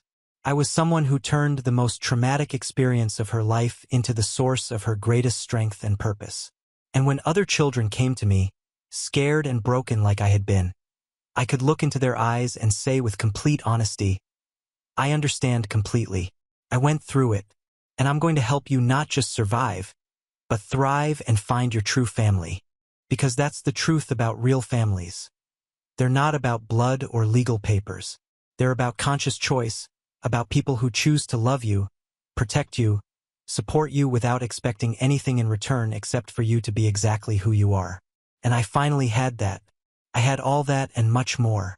The Richards thought they could use me as an incubator. But in the end, it was I who used them as a springboard to become the person I was destined to be. A free person, a strong person, a person who knew without a shadow of doubt that she deserved real and unconditional love. And that, in the end, was the greatest victory of all. Now on to the next story. Story 4. I made a startling discovery when I went to the barbecue deli below my apartment to get some food. I asked for $30 worth. They'd weigh out $50, ask for $50, and eventually scale it up to $100. I figured they were just trying to make ends meet, so I never complained. I always paid, no questions asked, but then I realized I was spoiling them. One morning, with my Uber driver honking outside and me in a rush for work, I grabbed my packed order and noticed the plastic bag was torn, with broth leaking out. Not wanting to trouble the busy deli, I grabbed 2 extra plastic bags and ran to the car. Later that day, the deli owner's mother, Mrs. Maria, stormed into my office building. "You ran off without paying," she yelled, her voice dripping with venom. "How can someone who works at such a big company be so shameless?" My mind raced. Did my payment not go through? I quickly checked my payment history on Venmo. "Everything is fine," I replied politely. "I just checked and I definitely paid. Maybe there was a delay on your end." I showed her the transaction receipt on my phone. "See, I paid. This must be a misunderstanding." "You paid for the chicken," she snapped. "But don't forget the extra plastic bags. They cost 5 cents each, and you just walked off with them like I owe you something." The misunderstanding wasn't cleared up. If anything, she became even more aggressive. Walking around all polished and proper, working at a big company, but you can't resist taking advantage of a small business. Doesn't your company care about hiring people with integrity? Call your boss here and let him see your true colors. You think because I'm an old lady you can bully me, taking things without paying just because I'm too polite to stop you? Disgusting. By now, her shouting had drawn the attention of my entire office. Mrs. Maria's voice echoed loud enough for the whole floor to hear. People started gathering, curious about the commotion. Even Carlos Silva, my team leader, came rushing over.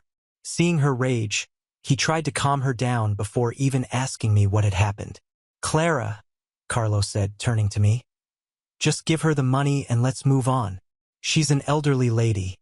It's not easy for her to come all the way here. Let's not cause a scene or damage the company's image." I swallowed my anger, knowing he had a point. This was about $1, not worth escalating the situation. Besides, I had an important client meeting in 30 minutes and couldn't waste energy arguing with her. "Fine," I said coldly, turning to Mrs. Maria. "Mrs. Maria, I was in a hurry this morning and didn't realize you weighed out $56.90 instead of $30. That was already more than I asked for, and I didn't know the extra bags cost money. That's on me, my apologies. Give me your payment code and I'll pay you right now." The murmurs around the office showed my colleagues understood the situation. Many of them now shot me sympathetic looks. Mrs. Maria, however, glared at me as if I were the devil incarnate. "Well, at least you have some decency," she spat. "But next time, if you don't pay for the bags, don't bother coming to Maria's Deli. We don't serve people with no class." I nearly exploded but forced myself to hold back. I sent her $1, thinking this would resolve the situation, but Mrs. Maria wasn't done yet. $1? That's it? Who knows how many bags you've taken before today? I'm asking for $50. You're rich, right? Don't act like you can't afford it. Furious, I asked through gritted teeth, "How much do you want?" $150, she said, her tone dripping with entitlement. Knowing I couldn't waste more time, I transferred the $50 to get her to leave. She smiled as the transaction went through. You have money, so why not give it to me? Better me than someone else, right? With that, she left, smiling ear to ear. As I watched her walk away, I clenched my fists. $50 for 2 plastic bags? Seriously? I had let this slide for months, allowing her to overcharge me, thinking I was helping. My dad even wanted to raise their rent, but I told him to hold off. They're struggling, I said. The barbecue is good. Don't push them too hard. And this is how they repay me? Some people mistake kindness for weakness. As soon as Mrs. Maria left, the tension in the office evaporated. My colleagues gathered around to console me. Clara, said Ana Costa, with people like her, you just have to swallow your pride. If you don't pay, they'll never stop causing trouble. Don't let it get to you. That deli of Maria's, she continued. I used to love their barbecue, never going back there again. Then Pedro Souza, who always seemed to enjoy needling me, chimed in with his usual smug tone. Well, Clara, technically you didn't pay for the bags at first. She's got a point, doesn't she? Is it really okay to badmouth an elderly lady like this? Why don't you say it to her face if you're so righteous? I turned to him, my gaze sharp as a blade. Pedro, have you ever paid for any of the dinners we've gone out for together? His face turned green, then white, and finally red, but he didn't have a comeback. He just shut his mouth. Sometimes, with people like him, you have to shut them down without mercy. I told my dad what had happened. Clara, don't worry about it. We'll stop buying from them. The lease expires in about a month.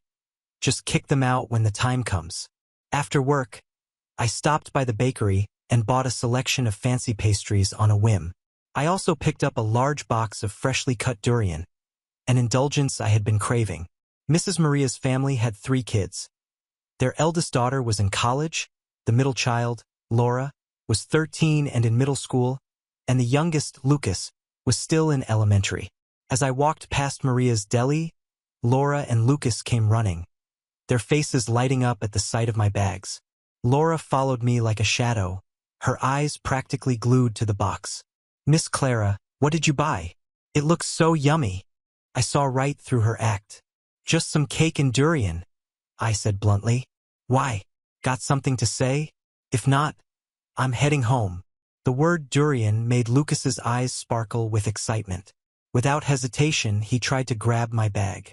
Miss Clara, how did you know I wanted durian today? Open it up and let me have some. I lifted the bag out of his reach, my expression unreadable. If you want it so bad, go buy it yourself. Don't have money? Ask your dad. Lucas scrunched up his face, clearly displeased. My dad doesn't have your kind of money. He'd never buy us something so expensive.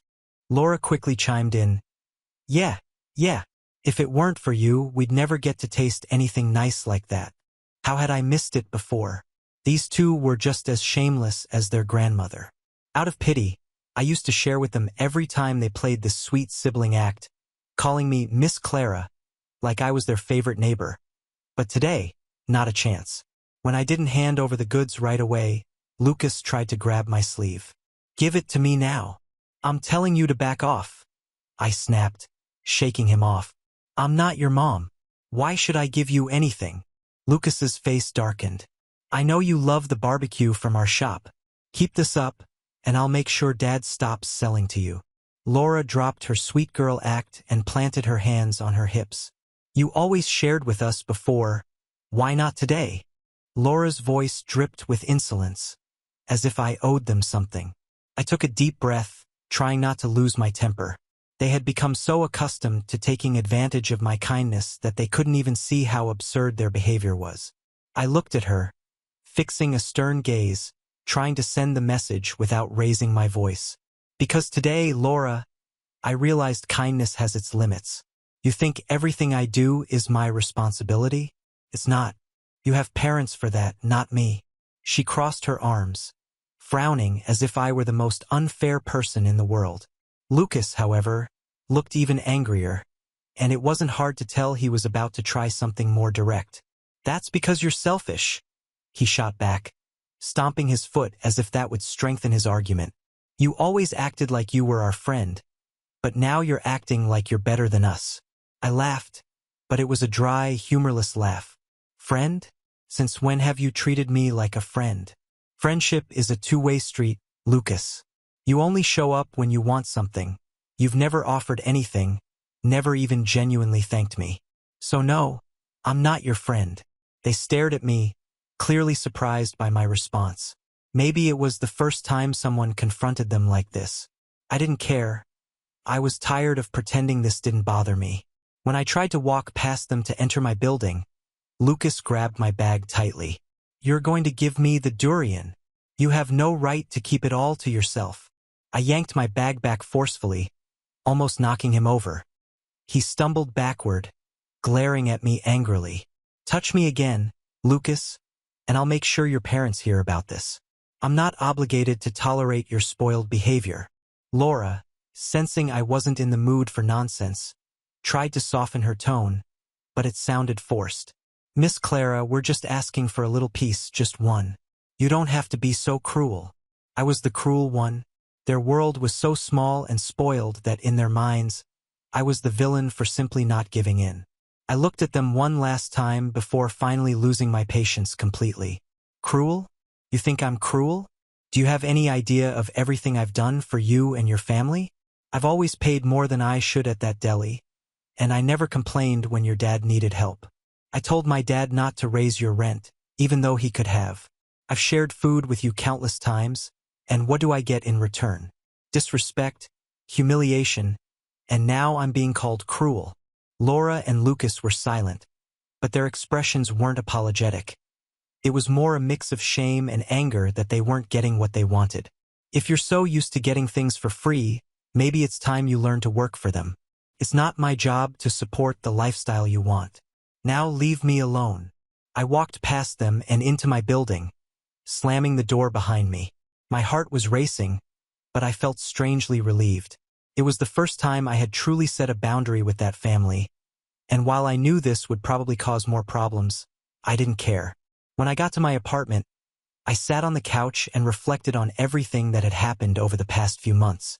It was unbelievable how Mrs. Maria's family had managed to take advantage of me for so long, and the worst part was, I had allowed it. It was time to put an end to it. The next morning, I received a text on my phone. It was from Mrs. Maria. Clara, I heard you treated my kids badly yesterday. I want you to know we won't tolerate that kind of behavior. If you don't respect my family, maybe you should find somewhere else to eat. I laughed, incredulous. The audacity was astounding. They had exploited me for months, and now they were trying to threaten me. I took a deep breath and typed out my response. Mrs. Maria, respect is a two-way street. I've spent months being exploited and humiliated by your family, and all I ever did was try to help. From now on, I don't want any contact with you. I'm letting my father know not to renew your lease. Good luck finding a new location. I sent the message without hesitation. I knew she would probably show up at my workplace again or send more messages, but I didn't care. For the first time in months, I was prioritizing my own well-being. As expected, later that afternoon, Mrs. Maria showed up at my workplace again, this time with her children in tow. She started yelling in the reception area, claiming I was ruining their lives and that I had no heart. My coworkers looked at me, expecting me to go down and handle the situation. I'm not going down, I said firmly. She has no right to be here causing a scene. Call security. And that's exactly what they did. Mrs. Maria was escorted out of the building, screaming that I would pay for this. Meanwhile, I felt calmer than ever. The truth was, her family didn't know how to handle boundaries, but now they were learning the hard way. And me? I was finally free of their toxicity. That night, after everything that had happened, I was determined to put an end to the situation once and for all. I sat down with my father at the dining table where he was reviewing some lease contracts. He was a practical man, always calm but with a strong sense of justice that I knew I could count on. I set my cup of tea on the table and started explaining everything, from the constant exploitation by Mrs. Maria's family to the scene at my workplace and the disrespectful behavior of Laura and Lucas. He listened silently, his brows slightly furrowed. Clara, This has gone way beyond acceptable limits, he said, sighing as he closed the papers in front of him. I had already been considering not renewing their lease for other reasons, but this just solidifies my decision. They've caused enough problems. I don't want to sound vindictive, Dad, but I think it's the right thing to do. They don't respect anyone, they exploit people, and they still act like they're the victims. Plus, you know they've been leaving the parking lot a mess and disturbing other tenants with the smell of grease. There's no reason to be lenient anymore. He nodded, agreeing slowly. Their lease is up next month. I'll officially notify them that we won't renew, and if they complain, I'll remind them they've already been lucky to stay here for so long, paying below market rent. I felt relieved. It was as if a huge weight had been lifted from my shoulders. For the first time, I knew this situation would finally have a resolution. Over the next few days, my father prepared the formal notice and sent it to Mrs. Maria's barbecue deli. We knew their reaction wouldn't be calm, and we were right. A few days later, as I was having breakfast, I heard a loud knock on my apartment door. When I opened it, there was Mrs. Maria holding a crumpled envelope in her hand, her face red with anger. "Is this some kind of joke?" she shouted, waving the notice in my direction. "Do you think you can just throw us out like this without warning? You and your father are both ungrateful. All we've done is work hard, and now you want to put us on the street? This is unfair." I kept my composure, crossing my arms as I stared at her. "Mrs. Maria, what's unfair is what you and your family have done to me for months. Overcharging me, spreading lies about me, and your children's terrible behavior. You've never shown any respect for me, the other tenants, or the building. My father is simply doing what should have been done a long time ago. This is an abuse of power," she continued, yelling. "You're messing with my family's livelihood. How am I supposed to feed my children now?" I didn't budge. I knew she was trying to manipulate me emotionally. "Mrs. Maria, you've had plenty of chances to improve your conduct. I never complained about the overcharges because I wanted to help, but you crossed every boundary. I'm not responsible for your family, and neither is my father. You have 30 days to vacate the space. That's the legal notice, and I suggest you use this time to find another place." She huffed, furious, and stomped away. But that wasn't the end of it. Over the next few weeks, her family tried everything to reverse the decision. They sent messages, showed up at the building's front desk, and even tried to convince other tenants to intervene on their behalf. But no one cared enough to help them. Their misconduct had already annoyed too many people. One day, I ran into Laura and Lucas in front of the building again. They seemed to have inherited their grandmother's arrogance.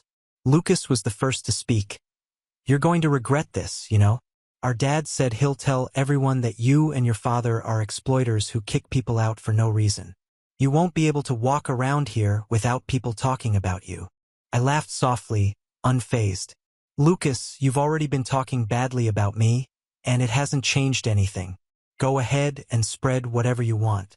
The truth is, you're being evicted because you are irresponsible and disrespectful. You should use this as a lesson, but I doubt you will." Laura, with her usual insolence, chimed in. "You're only doing this because you're rich and think you can boss everyone around. You think you're better than us, but you're a terrible person." This time, I didn't even respond. I just turned and walked into the building. People like them weren't worth my time or energy. Finally, on the last day of their lease, I saw Mrs. Maria's family packing up to leave. The scene was almost surreal. She was shouting orders at her children, while their father carried boxes with a defeated expression. None of them seemed willing to accept that this was the consequence of their own actions. As I walked past them to enter the building, Mrs. Maria tried one last time. "You got what you wanted, didn't you?" she said, her voice dripping with bitterness. "I hope you're happy, ruining a whole family's life." I stopped for a moment, looking directly at her. "Mrs. Maria, no one ruined anything. You had plenty of chances to do the right thing, but you always chose the wrong path. I hope you use this opportunity to reflect and start over, but that's not my problem anymore." And with that, I walked into the building, feeling a profound sense of relief. For the first time in months, I knew that family would no longer have any power over me. I could finally live my life without being exploited, without dealing with their lies and toxicity. It was the perfect closure to a chapter that should have ended long ago. Now on to the next story. Story 5. I had a sneaky idea. I bought a pair of sunglasses and pretended to be a blind person. Then, I went for an interview at a blind massage center. Since my skills were good, I managed to get the job successfully. I worked as a salesman during the day and pretended to be a blind master at night. At first, I thought that would be it. The money that I earned from being a blind master was enough to support my family. After working as a blind master for 2 weeks, my boss suddenly wanted to talk to me. Your customers all praise your good techniques. They say that you always make them feel very comfortable. I let out a sigh of relief. He then said, Lucas, since you're doing great, I want to give you an opportunity. Do you want to earn more money? I was momentarily stunned and immediately nodded. Of course. My boss nodded in satisfaction. I was a little excited. I saw he was staring at me. He suddenly reached out and it seemed like he wanted to poke my eyes. I shivered and instinctively wanted to dodge. However, I stopped myself just in time. I was pretending to be blind. I should not be able to see anything. If I move, it would give away the truth. His fingers stopped right before my eyes as I remained motionless. He nodded and grabbed my hands. He said, Lucas, we provide a hidden service on the top floor. You're in this industry, so you know that some people are more sensitive when they're being massaged. Some of them feel pleasure from it, right? I nodded. I learned that when I was in vocational school. Besides, during the 2 weeks that I was here, I met customers who were a bit more sensitive than others. They could not bear the stimulation from the massage after a short while. Those who are on the top floor are our VIPs. You have to be careful not to provoke them. If they like your service, you'd be able to earn a lot of money. A little tip from them might be worth more than your salary. My eyes widened behind my sunglasses. It sounded too good to be true. I gulped and immediately said, Don't worry, I'll do my best. Good. You can head to the top floor tomorrow. I have high hopes for you. He patted my shoulder and left. I clenched my fist in excitement after he left. After work the next day, I rushed to the massage center. Someone led me to the top floor and into a room. I was shocked when I looked at the furnishings. The room looked very luxurious. An average person would not be able to afford something like this. Lucas, get ready. The VIP is almost here. The supervisor came in to inform me. I nodded and stood by the door. I lowered my head as I waited, and after a while, the door opened. I saw a pair of long legs wrapped in black pantyhose. She was wearing a pair of high heels too. I kept my head low as I said respectfully, Good evening, Mississippi. I'm Miss number 888. I look forward to serving you today. Are you new? She asked as she stood before me. I nodded. Yes, Mississippi. Look up, she said. I raised my head. Through the sunglasses, I met her eyes. I was completely dumbfounded. Camila. I could not believe it. Camila was the CEO of our company. Almost all male colleagues fantasized about her. I was no exception. I was a normal man after all, and even though I was married, it stirred some feelings in me whenever I saw a beautiful woman like Camila. But I had not expected to see her here. Take off your sunglasses. I don't like when people talk to me with sunglasses on, she said coldly. I trembled, but I still took off the sunglasses. My eyes were lifeless and unfocused as I stared in front of me. To get hired at this massage center, I had spent a lot of time learning how to pretend to be a blind person. Camila stared intently into my eyes. I did not even dare to blink. She finally looked away just when my eyes were getting sore. I let out a sigh of relief. It was fortunate that I was not very well known in our company. As a CEO, she did not know about me. You look handsome. Now, let me see your skills. After she said that, she started to take off her clothes right in front of me. I gulped as she tossed her clothes away. Finally, she was wearing her birthday suit.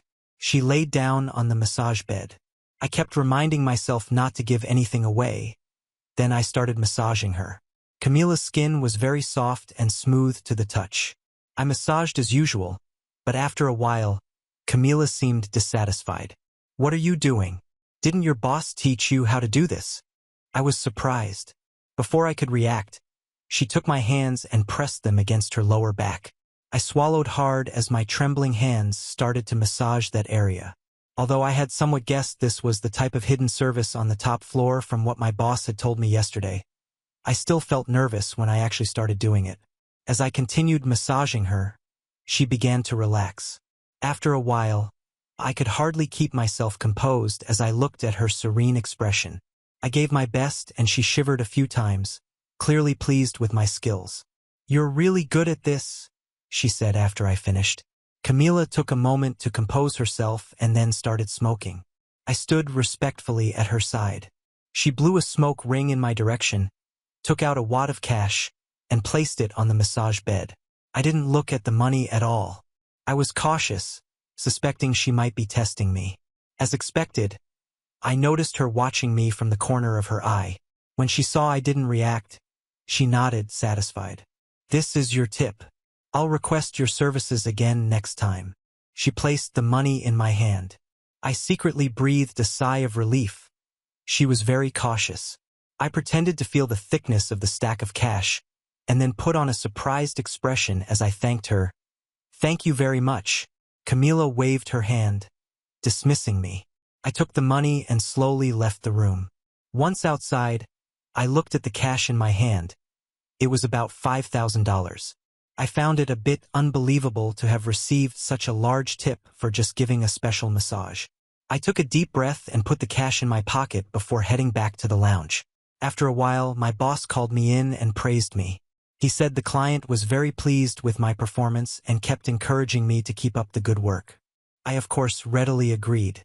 My boss didn't schedule any other clients for me after my session with Camila. It seemed that few clients paid for the top floor service. It was more about quality than quantity. I went home after my shift, but the attractive image of Camila lingered in my mind. I didn't even bother to shower, releasing my pent-up tension with my wife. The next day, I went to my full-time job as usual, but when I reached the office building and was about to enter, I saw Camila arriving by car. I panicked and immediately turned around. Camila didn't notice me as she parked, and I sighed in relief. I needed to avoid her in the office. Otherwise, she might be surprised to find out she was being served by a simple salesman like me. I finished my shift feeling anxious and went straight to my other job. Upon arriving at the massage center, I calmed myself down and prepared for the evening.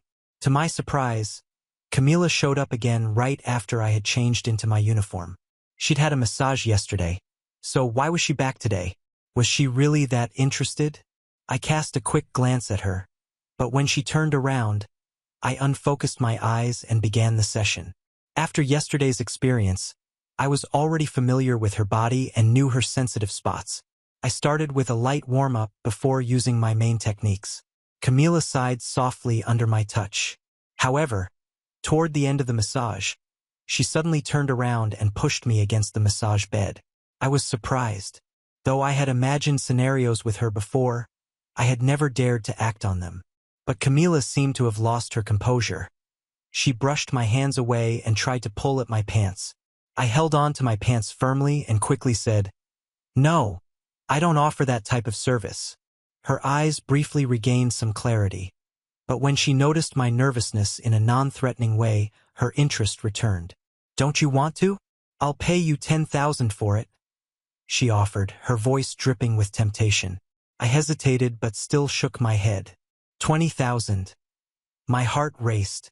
$30,000. Camila showed no hesitation. I swallowed hard. $50,000, she whispered, leaning closer. She seemed almost offended by my refusal as she looked at me and, with a soft sigh, leaned in as if to kiss me. As Camila leaned in to kiss me, a shiver ran down my spine. It was a dangerous line, a point of no return. The thought of $50,000 kept echoing in my mind, tempting me, but something deep inside held me back. I took a subtle step backward, trying to refuse without causing a scene. But in that instant, I saw her expression change. Her face, which had been alluring and seductive, transformed completely.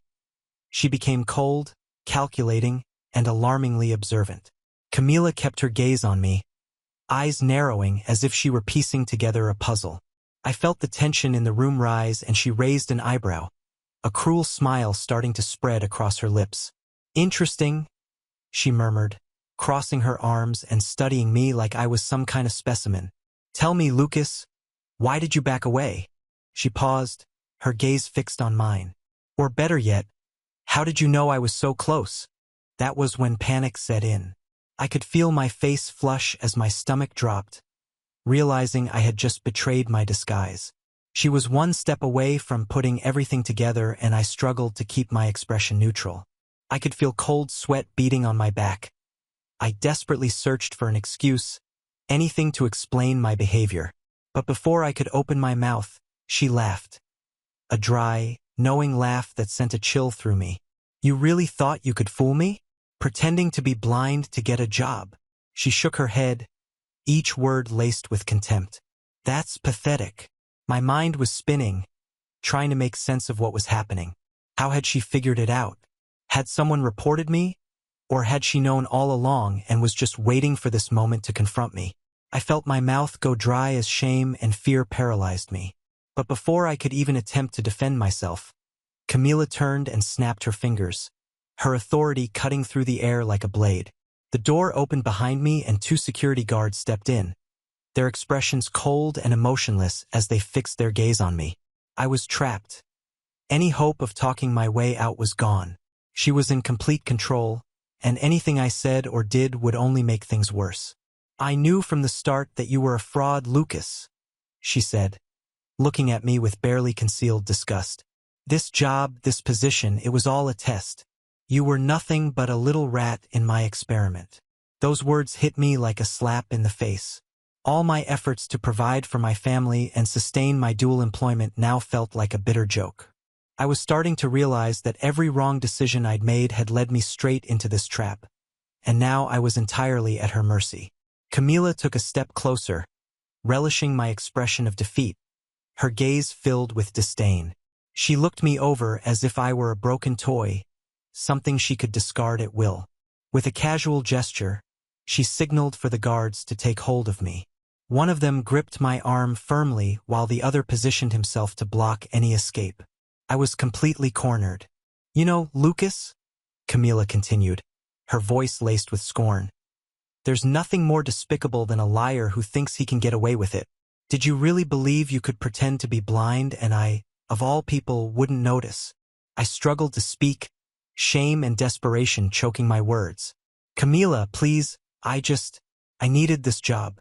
My family relies on this money." She laughed, a cold, mocking sound that cut through any illusion of mercy. "Oh, so now you want me to feel sorry for you?" She gave me a look of pure contempt. "Sympathy is for honest people, Lucas, not for liars and opportunists. Do you think you're special? Well, let me show you what happens to people like you." She waved her hand dismissively and the guards began to drag me out of the room. Panic overwhelmed me. I knew that if she wanted to, she could ruin every part of my life. Professionally, personally, financially. Everything I had worked to build could be destroyed with a single word from her.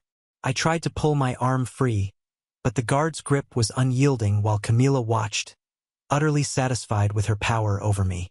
As they led me down the corridor, my mind was spinning. She hadn't just discovered my lie. She was prepared to make me pay for it. And I was finally starting to see that every foolish decision I had made, from pretending to be blind to rejecting her kiss, had been carefully manipulated by her to bring me to this humiliating point. I felt like a puppet with every move controlled by her, leading me toward my downfall. The guards threw me out of the building, shutting the door in my face, leaving me stunned. Camila's words still ringing in my ears, I felt a knot tightening in my throat, the weight of the situation settling over me like a ton of bricks. I was finished. I knew that even if I tried to find work elsewhere, Camila's influence would make sure no one would hire me. It was only a matter of time before word got around. I walked home slowly, each step heavier than the last. My mind was a whirlwind of anger, shame, and despair. I had failed not only as a professional but as a husband and provider. How could I face my wife? How would she react when she learned not only that I had lost my job, but that our entire life was about to collapse because of my lies? Camila's proposal came as an unexpected shock a few days after the incident. She sent me a direct, cold, and clear message. $100,000 for one last massage, Lucas. After that, I never want to see your face again. My stomach churned as I read it. $100,000. That amount was impossible to ignore. But accepting it would mean submitting myself to one more round of her cruel games. Yet, the temptation was unbearable. I could pay off all my debts, set aside savings, and maybe even try to rebuild my life. The dilemma gnawed at me, and that evening beside my wife, I rehearsed a feeble excuse. I told her I had a last-minute work engagement and would be home late. She raised an eyebrow, seeming slightly suspicious, but then relaxed and smiled. All right, love. I'm going out too. One of the girls invited me for a girls-only night. Enjoy your work. Her words unsettled me in a way I couldn't explain, but I did my best to hide the tension. She seemed unusually at ease, and I didn't yet know that it would be the last night I would share a truth with her. On the way to the massage center, my mind was racing. I knew that accepting Camila's game meant submitting myself to her whims one last time, but the money was irresistible. When I arrived, a receptionist greeted me and directed me straight to the top floor where the client was already waiting. My heart was pounding and the sense of discomfort was almost tangible. When I entered the room, the ambience was different. Dim lighting, soft music in the background, and a faint floral aroma created an intimate, elegant atmosphere. The client was already lying on the massage table and I noticed she was blindfolded, which struck me as odd, but I considered it just another one of Camila's games. I swallowed hard and approached her. I began the massage, doing my best to stay composed and not reveal my discomfort. Her skin was soft to the touch and every movement seemed meticulously planned to keep the session as professional as possible. She let out a gentle sigh as though surrendering to the relaxation. It was evident she was enjoying it, and for a moment I tried to block out my thoughts, focusing only on finishing the job and getting out of there. But as the minutes passed, an unsettling feeling grew inside me. The woman moved as if she were completely comfortable and her body responded to my touch in a way I hadn't expected. With each movement, each touch, she sighed more intensely, almost as if she were fully surrendering to the experience. Something about her behavior disturbed me profoundly, and I began to feel a knot forming in my stomach. There was something uncomfortably familiar in her reactions. Suddenly, it dawned on me. Each gesture, each reaction, each detail of her body reminded me of someone I knew intimately. I tried to push the thought away, but it became clearer and clearer. Her perfume, the subtle movements. It was as if my body recognized this person before my mind did. My hands suddenly froze and a wave of panic washed over me.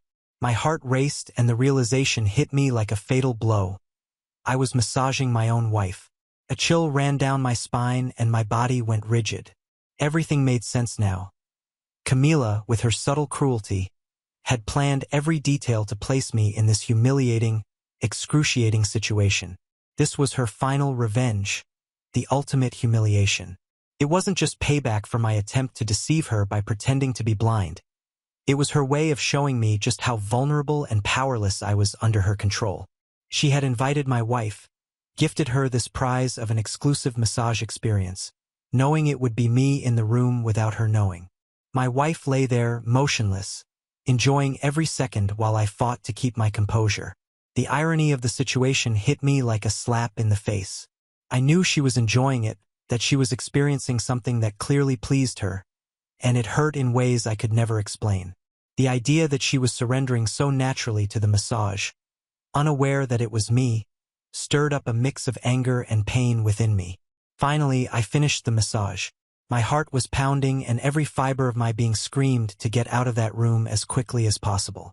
As I pulled back, my wife let out a soft sigh, still relaxed, and I knew I would never be able to look at her the same way again. I left the room feeling like a complete fool, as though every wrong decision I had made had led me straight to rock bottom, all because of Camila's cunning manipulation. Leaving the building, I wandered the streets aimlessly, still in shock, trying to process everything. I had been used, betrayed, and humiliated, and my wife, unknowingly, was at the center of this twisted game. What hurt the most was realizing that, not knowing it was me, she had completely given herself over to the experience. It was a bitter truth that I couldn't shake. Later at home, I sat on the couch, drowning in heavy silence. After a while, my wife came home, smiling as if returning from a light, fun night out. She avoided making eye contact and casually offered an excuse about where she'd been, unaware that I knew everything. That was the last straw for me. I realized that the marriage I had fought so hard to maintain was already in ruins. That silent, unintentional betrayal was the final blow. I stood up and, before she could say anything, I asked for a divorce. Her face turned to one of surprise and confusion, and she tried to understand what was happening. But I had no explanations left to give. I didn't want to talk, didn't want to argue. I simply pulled away, gathered my things, and walked out of that house without looking back. The pain of the silent betrayal and Camila's cruel game still echoed in my mind. But what weighed on me the most was knowing I would never be able to forget what my wife had done, even though she hadn't known it was me. Now on to the next story. Story 6. My wife took my business credit card without asking and used it to host a grand party at a luxury restaurant. Later, she called me and said, "I paid the $42,000 party bill with your credit card." I couldn't stop laughing until her face turned pale when she realized she was in trouble. The phone rang sharply, cutting through the stillness of the afternoon. I glanced at the caller ID. It was my wife. "Jessica, Mark," she said in a casual tone, as if this were just a normal conversation. "You need to come to ISA restaurant right away. You know, the one across from the station? The whole family's here waiting for you." I was confused. ISA restaurant? You mean that fancy French place? What do you mean the whole family is waiting for me? Without waiting for me to understand what was going on, Jessica interrupted. "Yeah, I reserved the entire place. I even invited some of the family members who usually can't make it. It's going to be great." There was a pause. Then she added, "The cost is around $20,000, and I'll be paying with your credit card." Before I could respond, the line went dead. I stood there in silence, gripping the phone. Did she just say my credit card? $20,000? Was this a joke? But deep down, I knew it wasn't. Jessica had pulled reckless stunts before, but this was different. Despite the shock, I grabbed my coat and headed for the door. I wasn't about to let her get away with this, whatever this was. 20 minutes later, I arrived at ISA restaurant, my mind racing with questions. How could Jessica be so careless? What was her plan? Did she really think I'd let her spend $20,000 without a second thought? As I walked into the restaurant, I spotted Jessica standing by the entrance. She was alone with that smug, unsettling smile on her face, like she had everything under control, but I could see the cracks in her composure. "Mark," she said, spreading her arms wide as if greeting an old friend. "The relatives are in the other room. We're just getting started." I stared at her, still trying to process everything. "Jessica, you can't seriously be planning to pay $20,000 with my credit card." Her grin widened. "Of course I am. Like I said, it's only natural for a husband to support his wife. Don't you agree?" Couldn't believe my ears. Was this the woman I had married? The woman standing before me seemed more like a stranger. Someone so consumed by arrogance that she couldn't see the mess she was creating for herself. "Jessica," I said, trying to remain calm, "this is ridiculous. You don't even have a plan, do you? You don't understand what you're doing." But Jessica wasn't listening. She looked at me like I was the one who didn't understand. "Mark, don't worry about the details. I've got everything covered." She leaned in closer and lowered her voice. "A husband's money belongs to his wife, remember?" My patience snapped. "You really don't get it, do you? This isn't about money. It's about respect, and you're crossing a line, Jessica." Jessica shrugged, unfazed by my words. "You can argue all you want, but in the end, I'm paying with your card. If you have a problem with that, maybe you should stop being my husband." There was the threat, It wasn't the first time she had used divorce as leverage to control me, but today I wasn't going to back down. I pulled out a folded piece of paper from my pocket and held it in front of her. "What's this?" Jessica asked, her eyes narrowing. "I canceled the credit card a month ago," I said, my voice steady. "Here's the cancellation certificate." For the first time, Jessica looked unsure of herself. She grabbed the paper from my hand and scanned it quickly, her face turning pale. "No way," she muttered under her breath. "You are lying. This has to be fake." "Why would I lie?" I shot back. "I knew you'd try something like this, so I prepared for it. That card is useless now, Jessica. So tell me, how are you going to pay for this dinner without any money?" Jessica clenched her jaw, her eyes darting around the restaurant as if searching for a way out. "I took the card from your wallet this morning," she said through gritted teeth. "If it was really canceled, why would you still carry it around?" I let out a short, bitter laugh. "I left it there on purpose, Jessica. I needed you to try to steal it, and guess what? You fell for it." Her expression darkened. For a moment, she stood there in stunned silence, but then her anger flared up. "Mark, you're really starting to test my patience," she hissed, her voice rising. "A wife doesn't talk to her husband like this." Her voice was so loud that heads turned in our direction. The other diners began to whisper, casting curious glances our way. I could feel the tension building around us, but Jessica didn't seem to care. Her ego was too fragile, her pride too easily wounded. I stood there watching Jessica's face twist in a mix of shock and anger as my words seemed to slip right through her fingers. She tried to argue, but her eyes betrayed her, revealing the desperation hiding behind that arrogant exterior.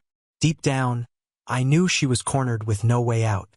Her look of superiority had vanished, leaving only that uncomfortable silence between us. "You think you can make a fool out of me?"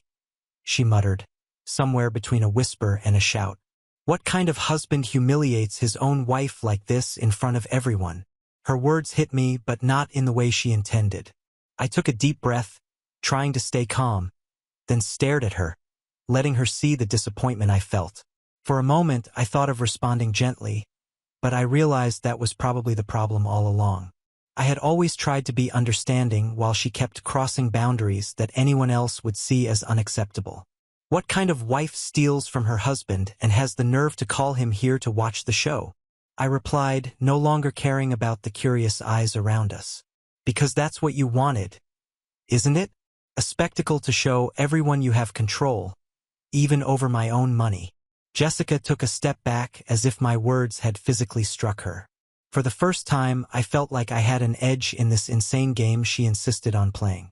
It was at that moment I realized how much my patience had cost me over the years. She was so used to stepping all over me that now, faced with even a bit of resistance, she was falling apart.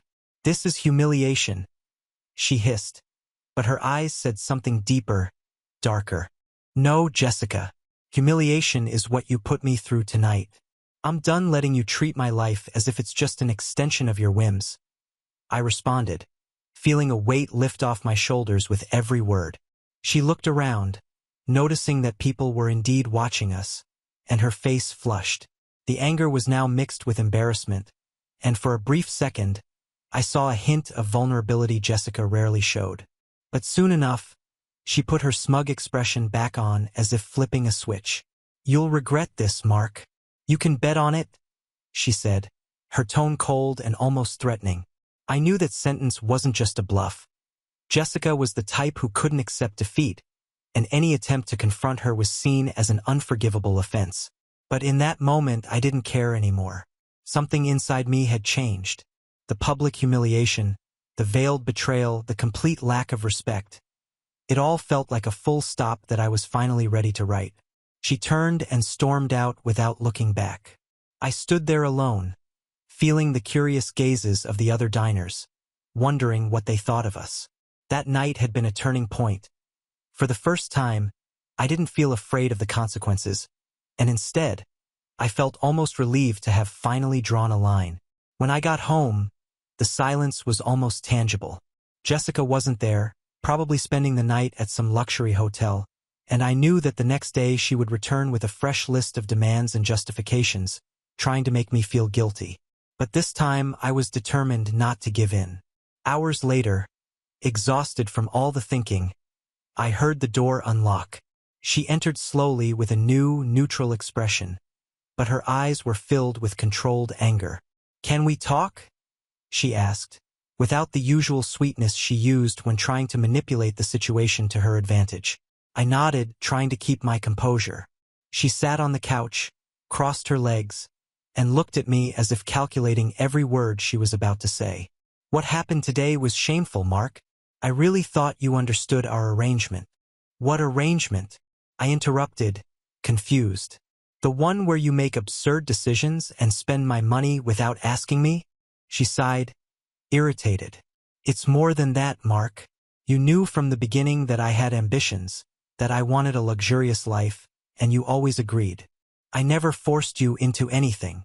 I agreed to support you, Jessica, but not to be humiliated, betrayed, and manipulated.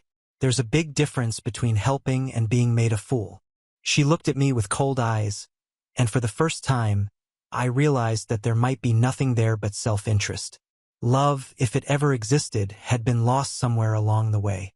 "If you can't support me, then maybe I should find someone who understands my needs," she said. She said it so coldly that it felt like a final threat. She wanted me to back down, to beg her to stay, but instead, I felt only a strange sense of freedom. I finally understood that no matter how hard I tried, Jessica would always put her own desires above everything else. "Maybe there would be best for both of us then," I replied firmly, "because I can't live like this anymore." Jessica looked at me in disbelief, as if I had just challenged her to a mortal duel. She wasn't used to hearing a no from me, and my response clearly threw her off balance. But instead of backing down, she held her rigid posture and raised one eyebrow, sarcastic. "Are you sure that's what you want?"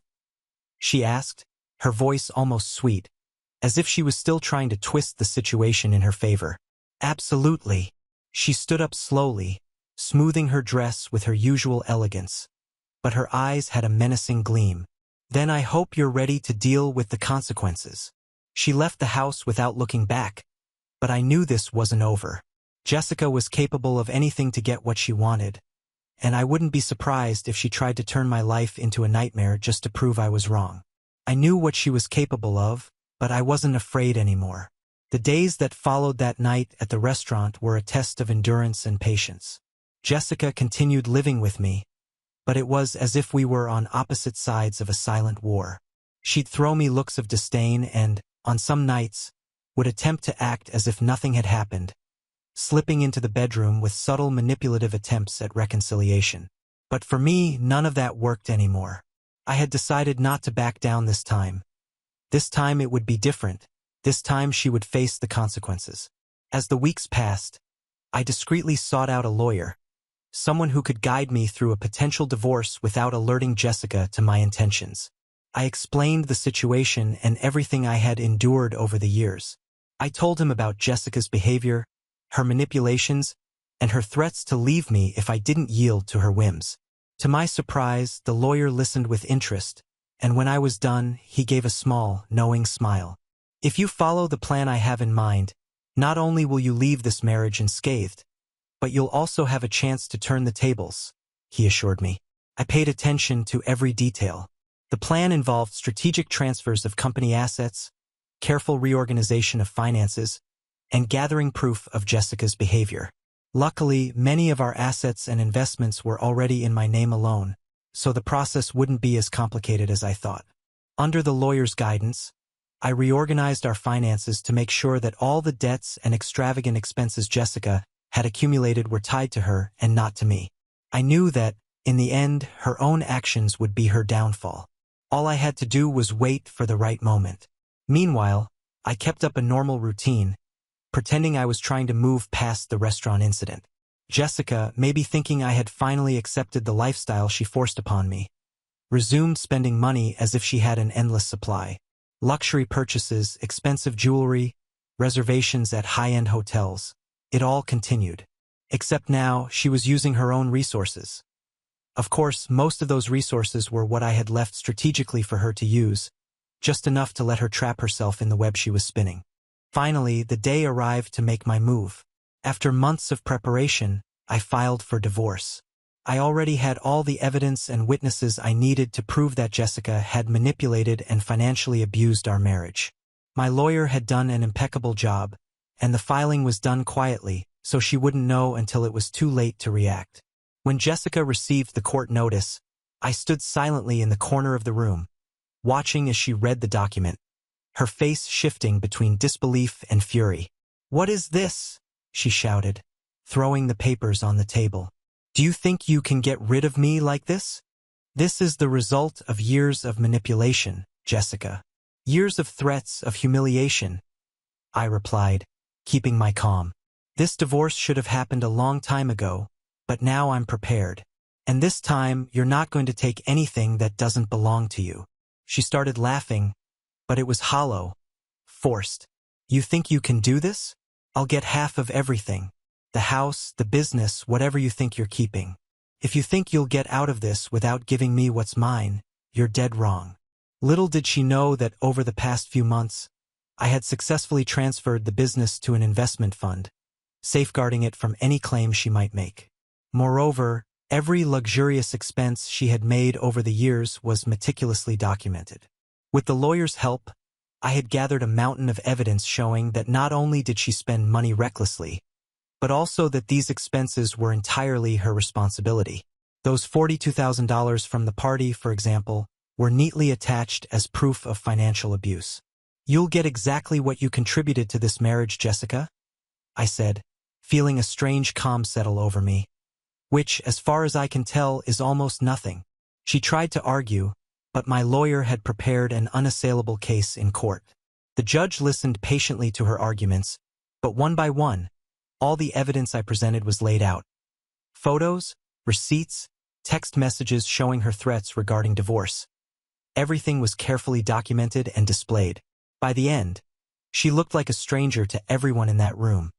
A selfish and manipulative person who only cared about her own pleasure while destroying the life of everyone around her. The judge didn't hesitate. The ruling was clear. The divorce would be granted, and Jessica would not be entitled to any of the assets. But the final blow came with the decision that, for me, was the cherry on top. The $42,000 debt from the restaurant would be entirely hers. I watched as she absorbed this last part of the ruling, her face tightening in pure fury and humiliation. As we left the courtroom, she turned to me, her eyes full of hatred. "You're not going to get away that easily, Mark. I'll ruin you. I'll make your life a living hell." I just smiled, feeling a strange sense of serenity wash over me. "I think you've done that long enough, Jessica.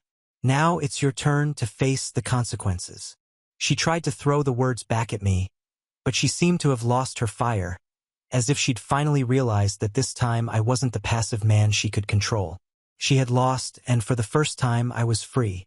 In the months that followed, I heard through mutual acquaintances that Jessica had to sell her jewelry and, eventually, even ask her family for financial help. No one wanted to associate with her anymore once they learned the details of the court case. In the end, the person who had always demanded love, luxury, and control found herself alone, forced to face the consequences of her own greed. As for me, I rebuilt my life, focusing on my work and on the things that truly mattered to me. The peace I finally felt was something I hadn't experienced in years, and with that, I closed that chapter, leaving behind the memory of someone who had spent so long trying to tear me down. Now on to the next story. Story 7. I found out that my friends created a group chat to mock me about my appearance, plan a prank, and make a bet. So, I pretended not to know to continue all the fun. I'm Ron, and I'm currently living with a roommate, Emma. She's my younger sister's best friend, and I have known her since we were kids. Originally, my sister was living with us, but she left to study abroad, and now she lives there with her fiancé. It's her late aunt's apartment, so she lets me stay there without paying rent, but we share bills and chores, a great deal if you ask me. I never had a problem with me and Emma living together. There were never any romantic feelings either way. I respected her boyfriends, and she respected my girlfriends. I think of her as part of my family, like a sister. 2 months ago, while she was taking a shower, I saw a notification on her phone with my name on it. I looked at it, and it said, "I found the perfect girl for Ron's prank." I got curious and opened her phone since I knew her passcode. There, I saw how basically all our mutual friends, except a few I had from my army days and my childhood best friend who lives in another city, were all members of a group chat that started a month ago. They were all sharing memes and gifs mocking me about my appearance, and basically, I became the equivalent of ugly to them. I couldn't understand why they were so mean, since I genuinely thought we had a good relationship and friendship. As I was scrolling all the way back, I found out that everything started after my roommate told one of her friends that she's so horny she's thinking of effing the old and fat hobo who's sleeping on our rooftop sometimes. Her friend replied that I'm single too and she could F me, and my roommate answered that she's not that desperate yet, and they both shared laughing emojis and stuff. Then they kept at it by posting puking emojis when they talked about how they imagined I had intimacy. Then other friends started getting into the joke, and soon they created an entire group just so they could share humiliating posts about me. They even started using "I'd rather F the hobo" as an inside joke, which I heard them say a few times but didn't know what it meant until now. I was standing there reading all these comments, feeling numb and not knowing how to react. They also planned to pull a prank on me. They would have a really pretty girl flirt with me and ask me out, and when I would go on the date, she would stand me up and they would have a bet on how long I would wait for her. Obviously, since I knew their plans, I rejected the girls' advances too. I imagine all of them surprised. Now, I'm not insecure about my appearance. I know I'm not good looking, but I never had trouble finding girls, and despite what they wrote, they didn't make me feel ugly or sorry for myself. I'm just hurt that they would do something like that since I never did anything to warrant such mockery. Of course, I'm more hurt about Emma, and I'm mostly confused since I know she cares a lot about me. 3 years ago, I had a motorcycle accident, and she practically slept in the hospital for the 10 days I was there. After we came back home, she helped me all the time until I got better, so I don't know why she would do something so mean towards me. Personally, I think it was just a joke comment that got out of hand. After that, I stopped hanging out with them. I started using work as an excuse, but I limited my interactions with all of them, including Emma. If I knew they'd be at home, I'd stay longer at work or go for a walk until they left, or I'd go out with my other friends. If they suggested a night out, I'd say I was tired from work or sick and wouldn't go. I cried a few times. I stayed home thinking about the whole situation. Emma asked me the other day if everything was all right, and I told her I had some pressure at work since I'm aiming for a promotion. That's not a lie. Actually, our company is opening a new branch in another city, and I was originally asked to relocate there, but I declined since I would be all alone and had to start my social circle from zero. But after that, I talked with my boss, and I agreed to relocate once the facilities are ready, which is January 2025 according to schedule. I haven't told anyone about this yet. About a week ago, I once again looked at her phone to see if they kept the group chat there. I saw that they kept making fun of me, but some of them pointed out that I stopped interacting with them and wondered if I was all right or if something happened to me. One even asked if there's a chance I knew about them making fun of me, but they all dismissed that, saying they hadn't said anything, and they even dared to say that even if I knew, it's all harmless anyway. Emma told them about my promotion, and that convinced them that I'm just stressed about work, and then they continued mocking me with memes about my job. I don't even know their motives at this point. I don't get it. All I realize is that there's no going back anymore, but I also realize that in the last 2 months, I haven't had any fun. So, my plan now is to keep pretending I don't know anything but start hanging out with them again because, since I won't see them anymore after 5 months, I can at least have some fun. I used to like going out with them, so for the next few months I could pretend they're still my friends. We actually do plan to go out all together to see a movie and then for some drinks. When the time comes and I'm ready to leave, I'll leave without informing anyone, including Emma. Once I'm out and away, I'll block them all, besides Emma, since I care about her and want her to know that despite anything, I'm there for her. And if anyone tries to contact me or pretend they care about me leaving, I'll simply send Emma the screenshots of their chat, and I hope this will shut them up. I do have friends outside the group. I have my army brothers whom we meet twice a month and message a lot, who I know have my back as I have theirs, and my best friend who lives in another city and will be very close to me after I leave. It's basically an hour of driving.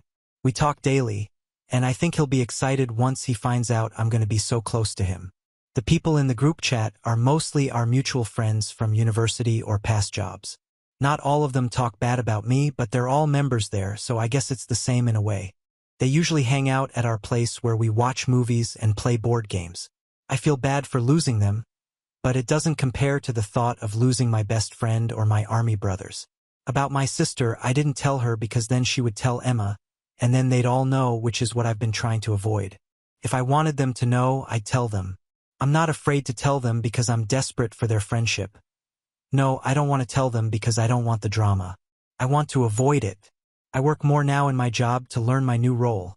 So the last thing I want is to deal with all that drama, fake apologies, etc. I'd rather be just me pretending I don't know than all of them pretending they're sorry. After weeks of pretending everything was normal, my frustration just kept growing. It was unbearable to see Emma and the others acting like nothing had happened, as if I were still the clueless idiot who didn't know what was really going on. Every laugh, every casual comment, every time they used those inside jokes that I now fully understood, only fueled my disdain for them. But as I had planned, I started hanging out with them again, playing their game. If they wanted to mess with me, then I was going to be the master of the game. At first, Emma seemed relieved. I think in her mind, she convinced herself that my distance was just me going through a rough patch. She even suggested we go out more often, plan movie nights, and even a weekend getaway. They really believed that everything was fine, that the gullible Ron was back, clueless and unaware of what was happening right under his nose. One night, during one of our hangouts, Emma, a little tipsy, raised her glass for a toast to our friend Ron, finally relaxing from all the work stress. Everyone laughed and cheered as if I were nothing but a living joke to them. I looked at each one of them, smiling on the outside, but inside I was ready to unleash my final plan. They thought they had control, but they had no idea what was coming. That same night, after we returned to the apartment, something inside me shifted. I was tired of just observing. I decided I needed more proof, more ammunition for the final blow. That's when I started recording my conversations with Emma. I needed something concrete, something that wouldn't just expose the group but would shatter the mask Emma wore, the person I once considered family. I wanted to see just how far this would go. It didn't take long for me to capture something incriminating. One night, after one of our game nights, I was in the kitchen and overheard Emma on the phone with one of her friends, laughing about how Ron looked like a lost puppy trying to fit into the conversation. The worst part, she said it so casually, as if I were nothing. There was the real Emma, the one I had refused to believe existed, now laid bare in front of me. I kept gathering information, but instead of confronting them right away, I decided to bide my time and make my exit more dramatic, since I knew I was leaving for another city in January due to my promotion. I planned my departure with the precision of a strategist. My idea was simple. They would never see me coming. One night, after months of pretending everything was fine, I decided it was time. We had planned a big night out, watch a movie and then head to a bar for drinks. Their plan, as always, was just another excuse to mock me behind my back. I knew this would be the perfect moment for my final move. The night started off smooth. Everyone was having fun, laughing, making the usual jokes, and I, of course, playing along as if I was still part of the group. But inside, I was ready. After the movie, we went to the bar, and that's when things got interesting. In the middle of the conversation, when they least expected it, I opened up the group chat on my phone. Every disgusting comment, every meme, every inside joke about me was right there. I looked at Emma and calmly said, "You guys thought I didn't know, didn't you?" The silence was immediate. They all stared at me, wide-eyed, not knowing how to respond. I continued, "Yeah, I know everything. Every comment, every joke, every plan you made to humiliate me, and I let you think you were winning this whole time." Emma, pale, tried to say something, but I cut her off. "I don't want to hear your excuses.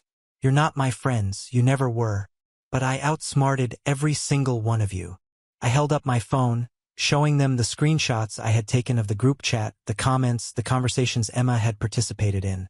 "I'm leaving in 5 months, and you'll never hear from me again. When I walk out of here, I'm blocking all of you.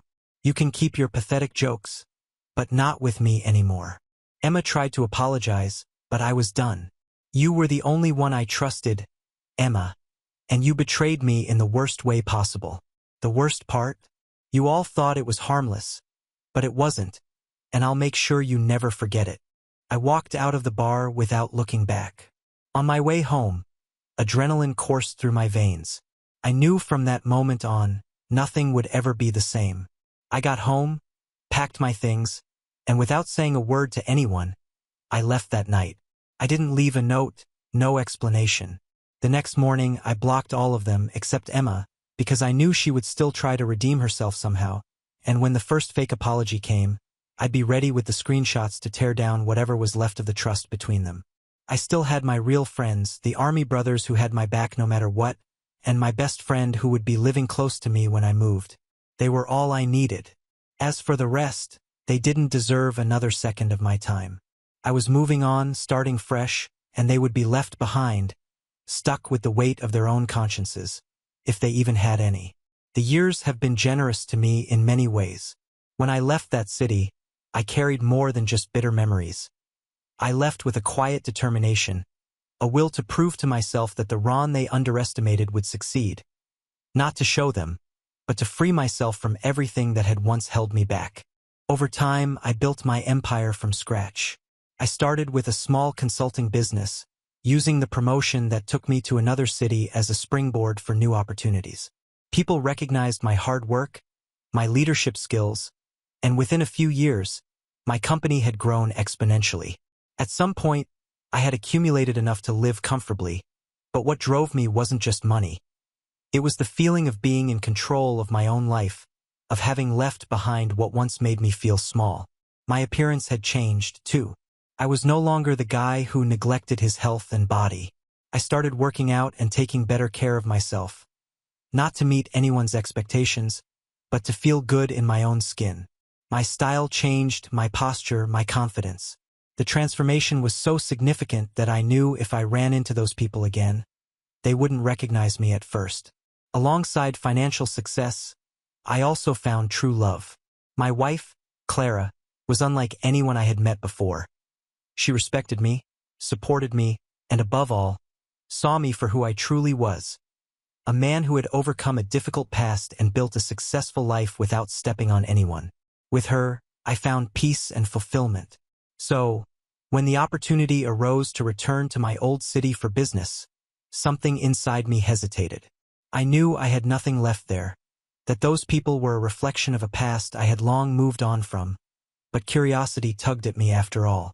Fate had called me back, even if only for a brief moment. I arrived in the city on a sunny afternoon. After a few successful business meetings, hunger struck, and I decided to stop at a small diner near where my former friends and I used to hang out. I didn't think much of it, just a quick stop for a meal. As soon as I walked in, something about the place felt familiar, but I didn't dwell on it. I ordered a sandwich and waited, checking messages on my phone. When the waitress brought my order, I noticed her giving me a different kind of look, almost flirtatious. Something about her seemed familiar too, but I couldn't place it at first. I sat down to eat, but I could feel her eyes on me, and soon another one of her colleagues came over to talk as well. They started making subtle compliments about my appearance, how successful I seemed. I found it amusing but didn't give it much thought. When I finished my meal, one of them approached and, with a smile, handed me a piece of paper with her phone number. "In case you need company later," she said with a suggestive glance. That's when it all clicked. I looked at her more closely, and suddenly, the memories came flooding back. She was one of those people who had been part of the group that ridiculed me all those years ago. Those same smiles that now tried to seduce me were the ones that mocked me back then. My eyes scanned the diner, and to my surprise, other employees there were also familiar faces. People who had once been part of that group of friends. Fate had a funny way of bringing us face to face with our past. And there I was, seeing them all working in that small diner, living lives completely different from mine. Without anger, just mild surprise, I picked up the piece of paper and looked at the waitress. "You don't remember who I am, do you?" I asked, my voice calm and controlled. She looked confused for a moment, trying to figure it out, then shook her head. "I'm Ron," I said. "The guy you all thought wasn't worth anything. The one who was the butt of your jokes." The silence that followed was heavy. I could see the confusion and shock slowly dawning on her face. She glanced at her coworkers, searching for an explanation, but they too had started to realize who I was. The shame was visible in her eyes, and I could sense it from the others, too. I could have kept going. I could have confronted each of them, reminded them of every joke, every insult they threw at me years ago. But honestly, in that moment, I realized none of it mattered anymore. The revenge, the need to prove something, that was all gone. I had already won, not because I was in a better position, but because I had made peace with my past. I had built a life far beyond any of the pain they once caused. I placed the piece of paper with her number on the table and said with a calm smile, "Don't worry, I'm at peace with all of it." I stood up, straightened my jacket, and walked out of the diner without looking back. As I headed back to my hotel, a sense of relief washed over me. I didn't need to deliver a sermon or confront them or even get any kind of closure. The real victory wasn't seeing them in lesser positions. It was knowing I had risen above it. I had an incredible wife waiting for me, a thriving business, and a life full of purpose. And most importantly, I knew who I was. The past, it was exactly where it belonged, buried and insignificant. I moved on with my life, knowing that sometimes the best kind of revenge is simply living well, while those who wronged you remain stuck in what they could have been. We have reached the end. If you enjoyed this video, please be sure to like and subscribe to the channel for more videos like this, and give us your thoughts about the stories in the comments section. Thank you and see you in the next video.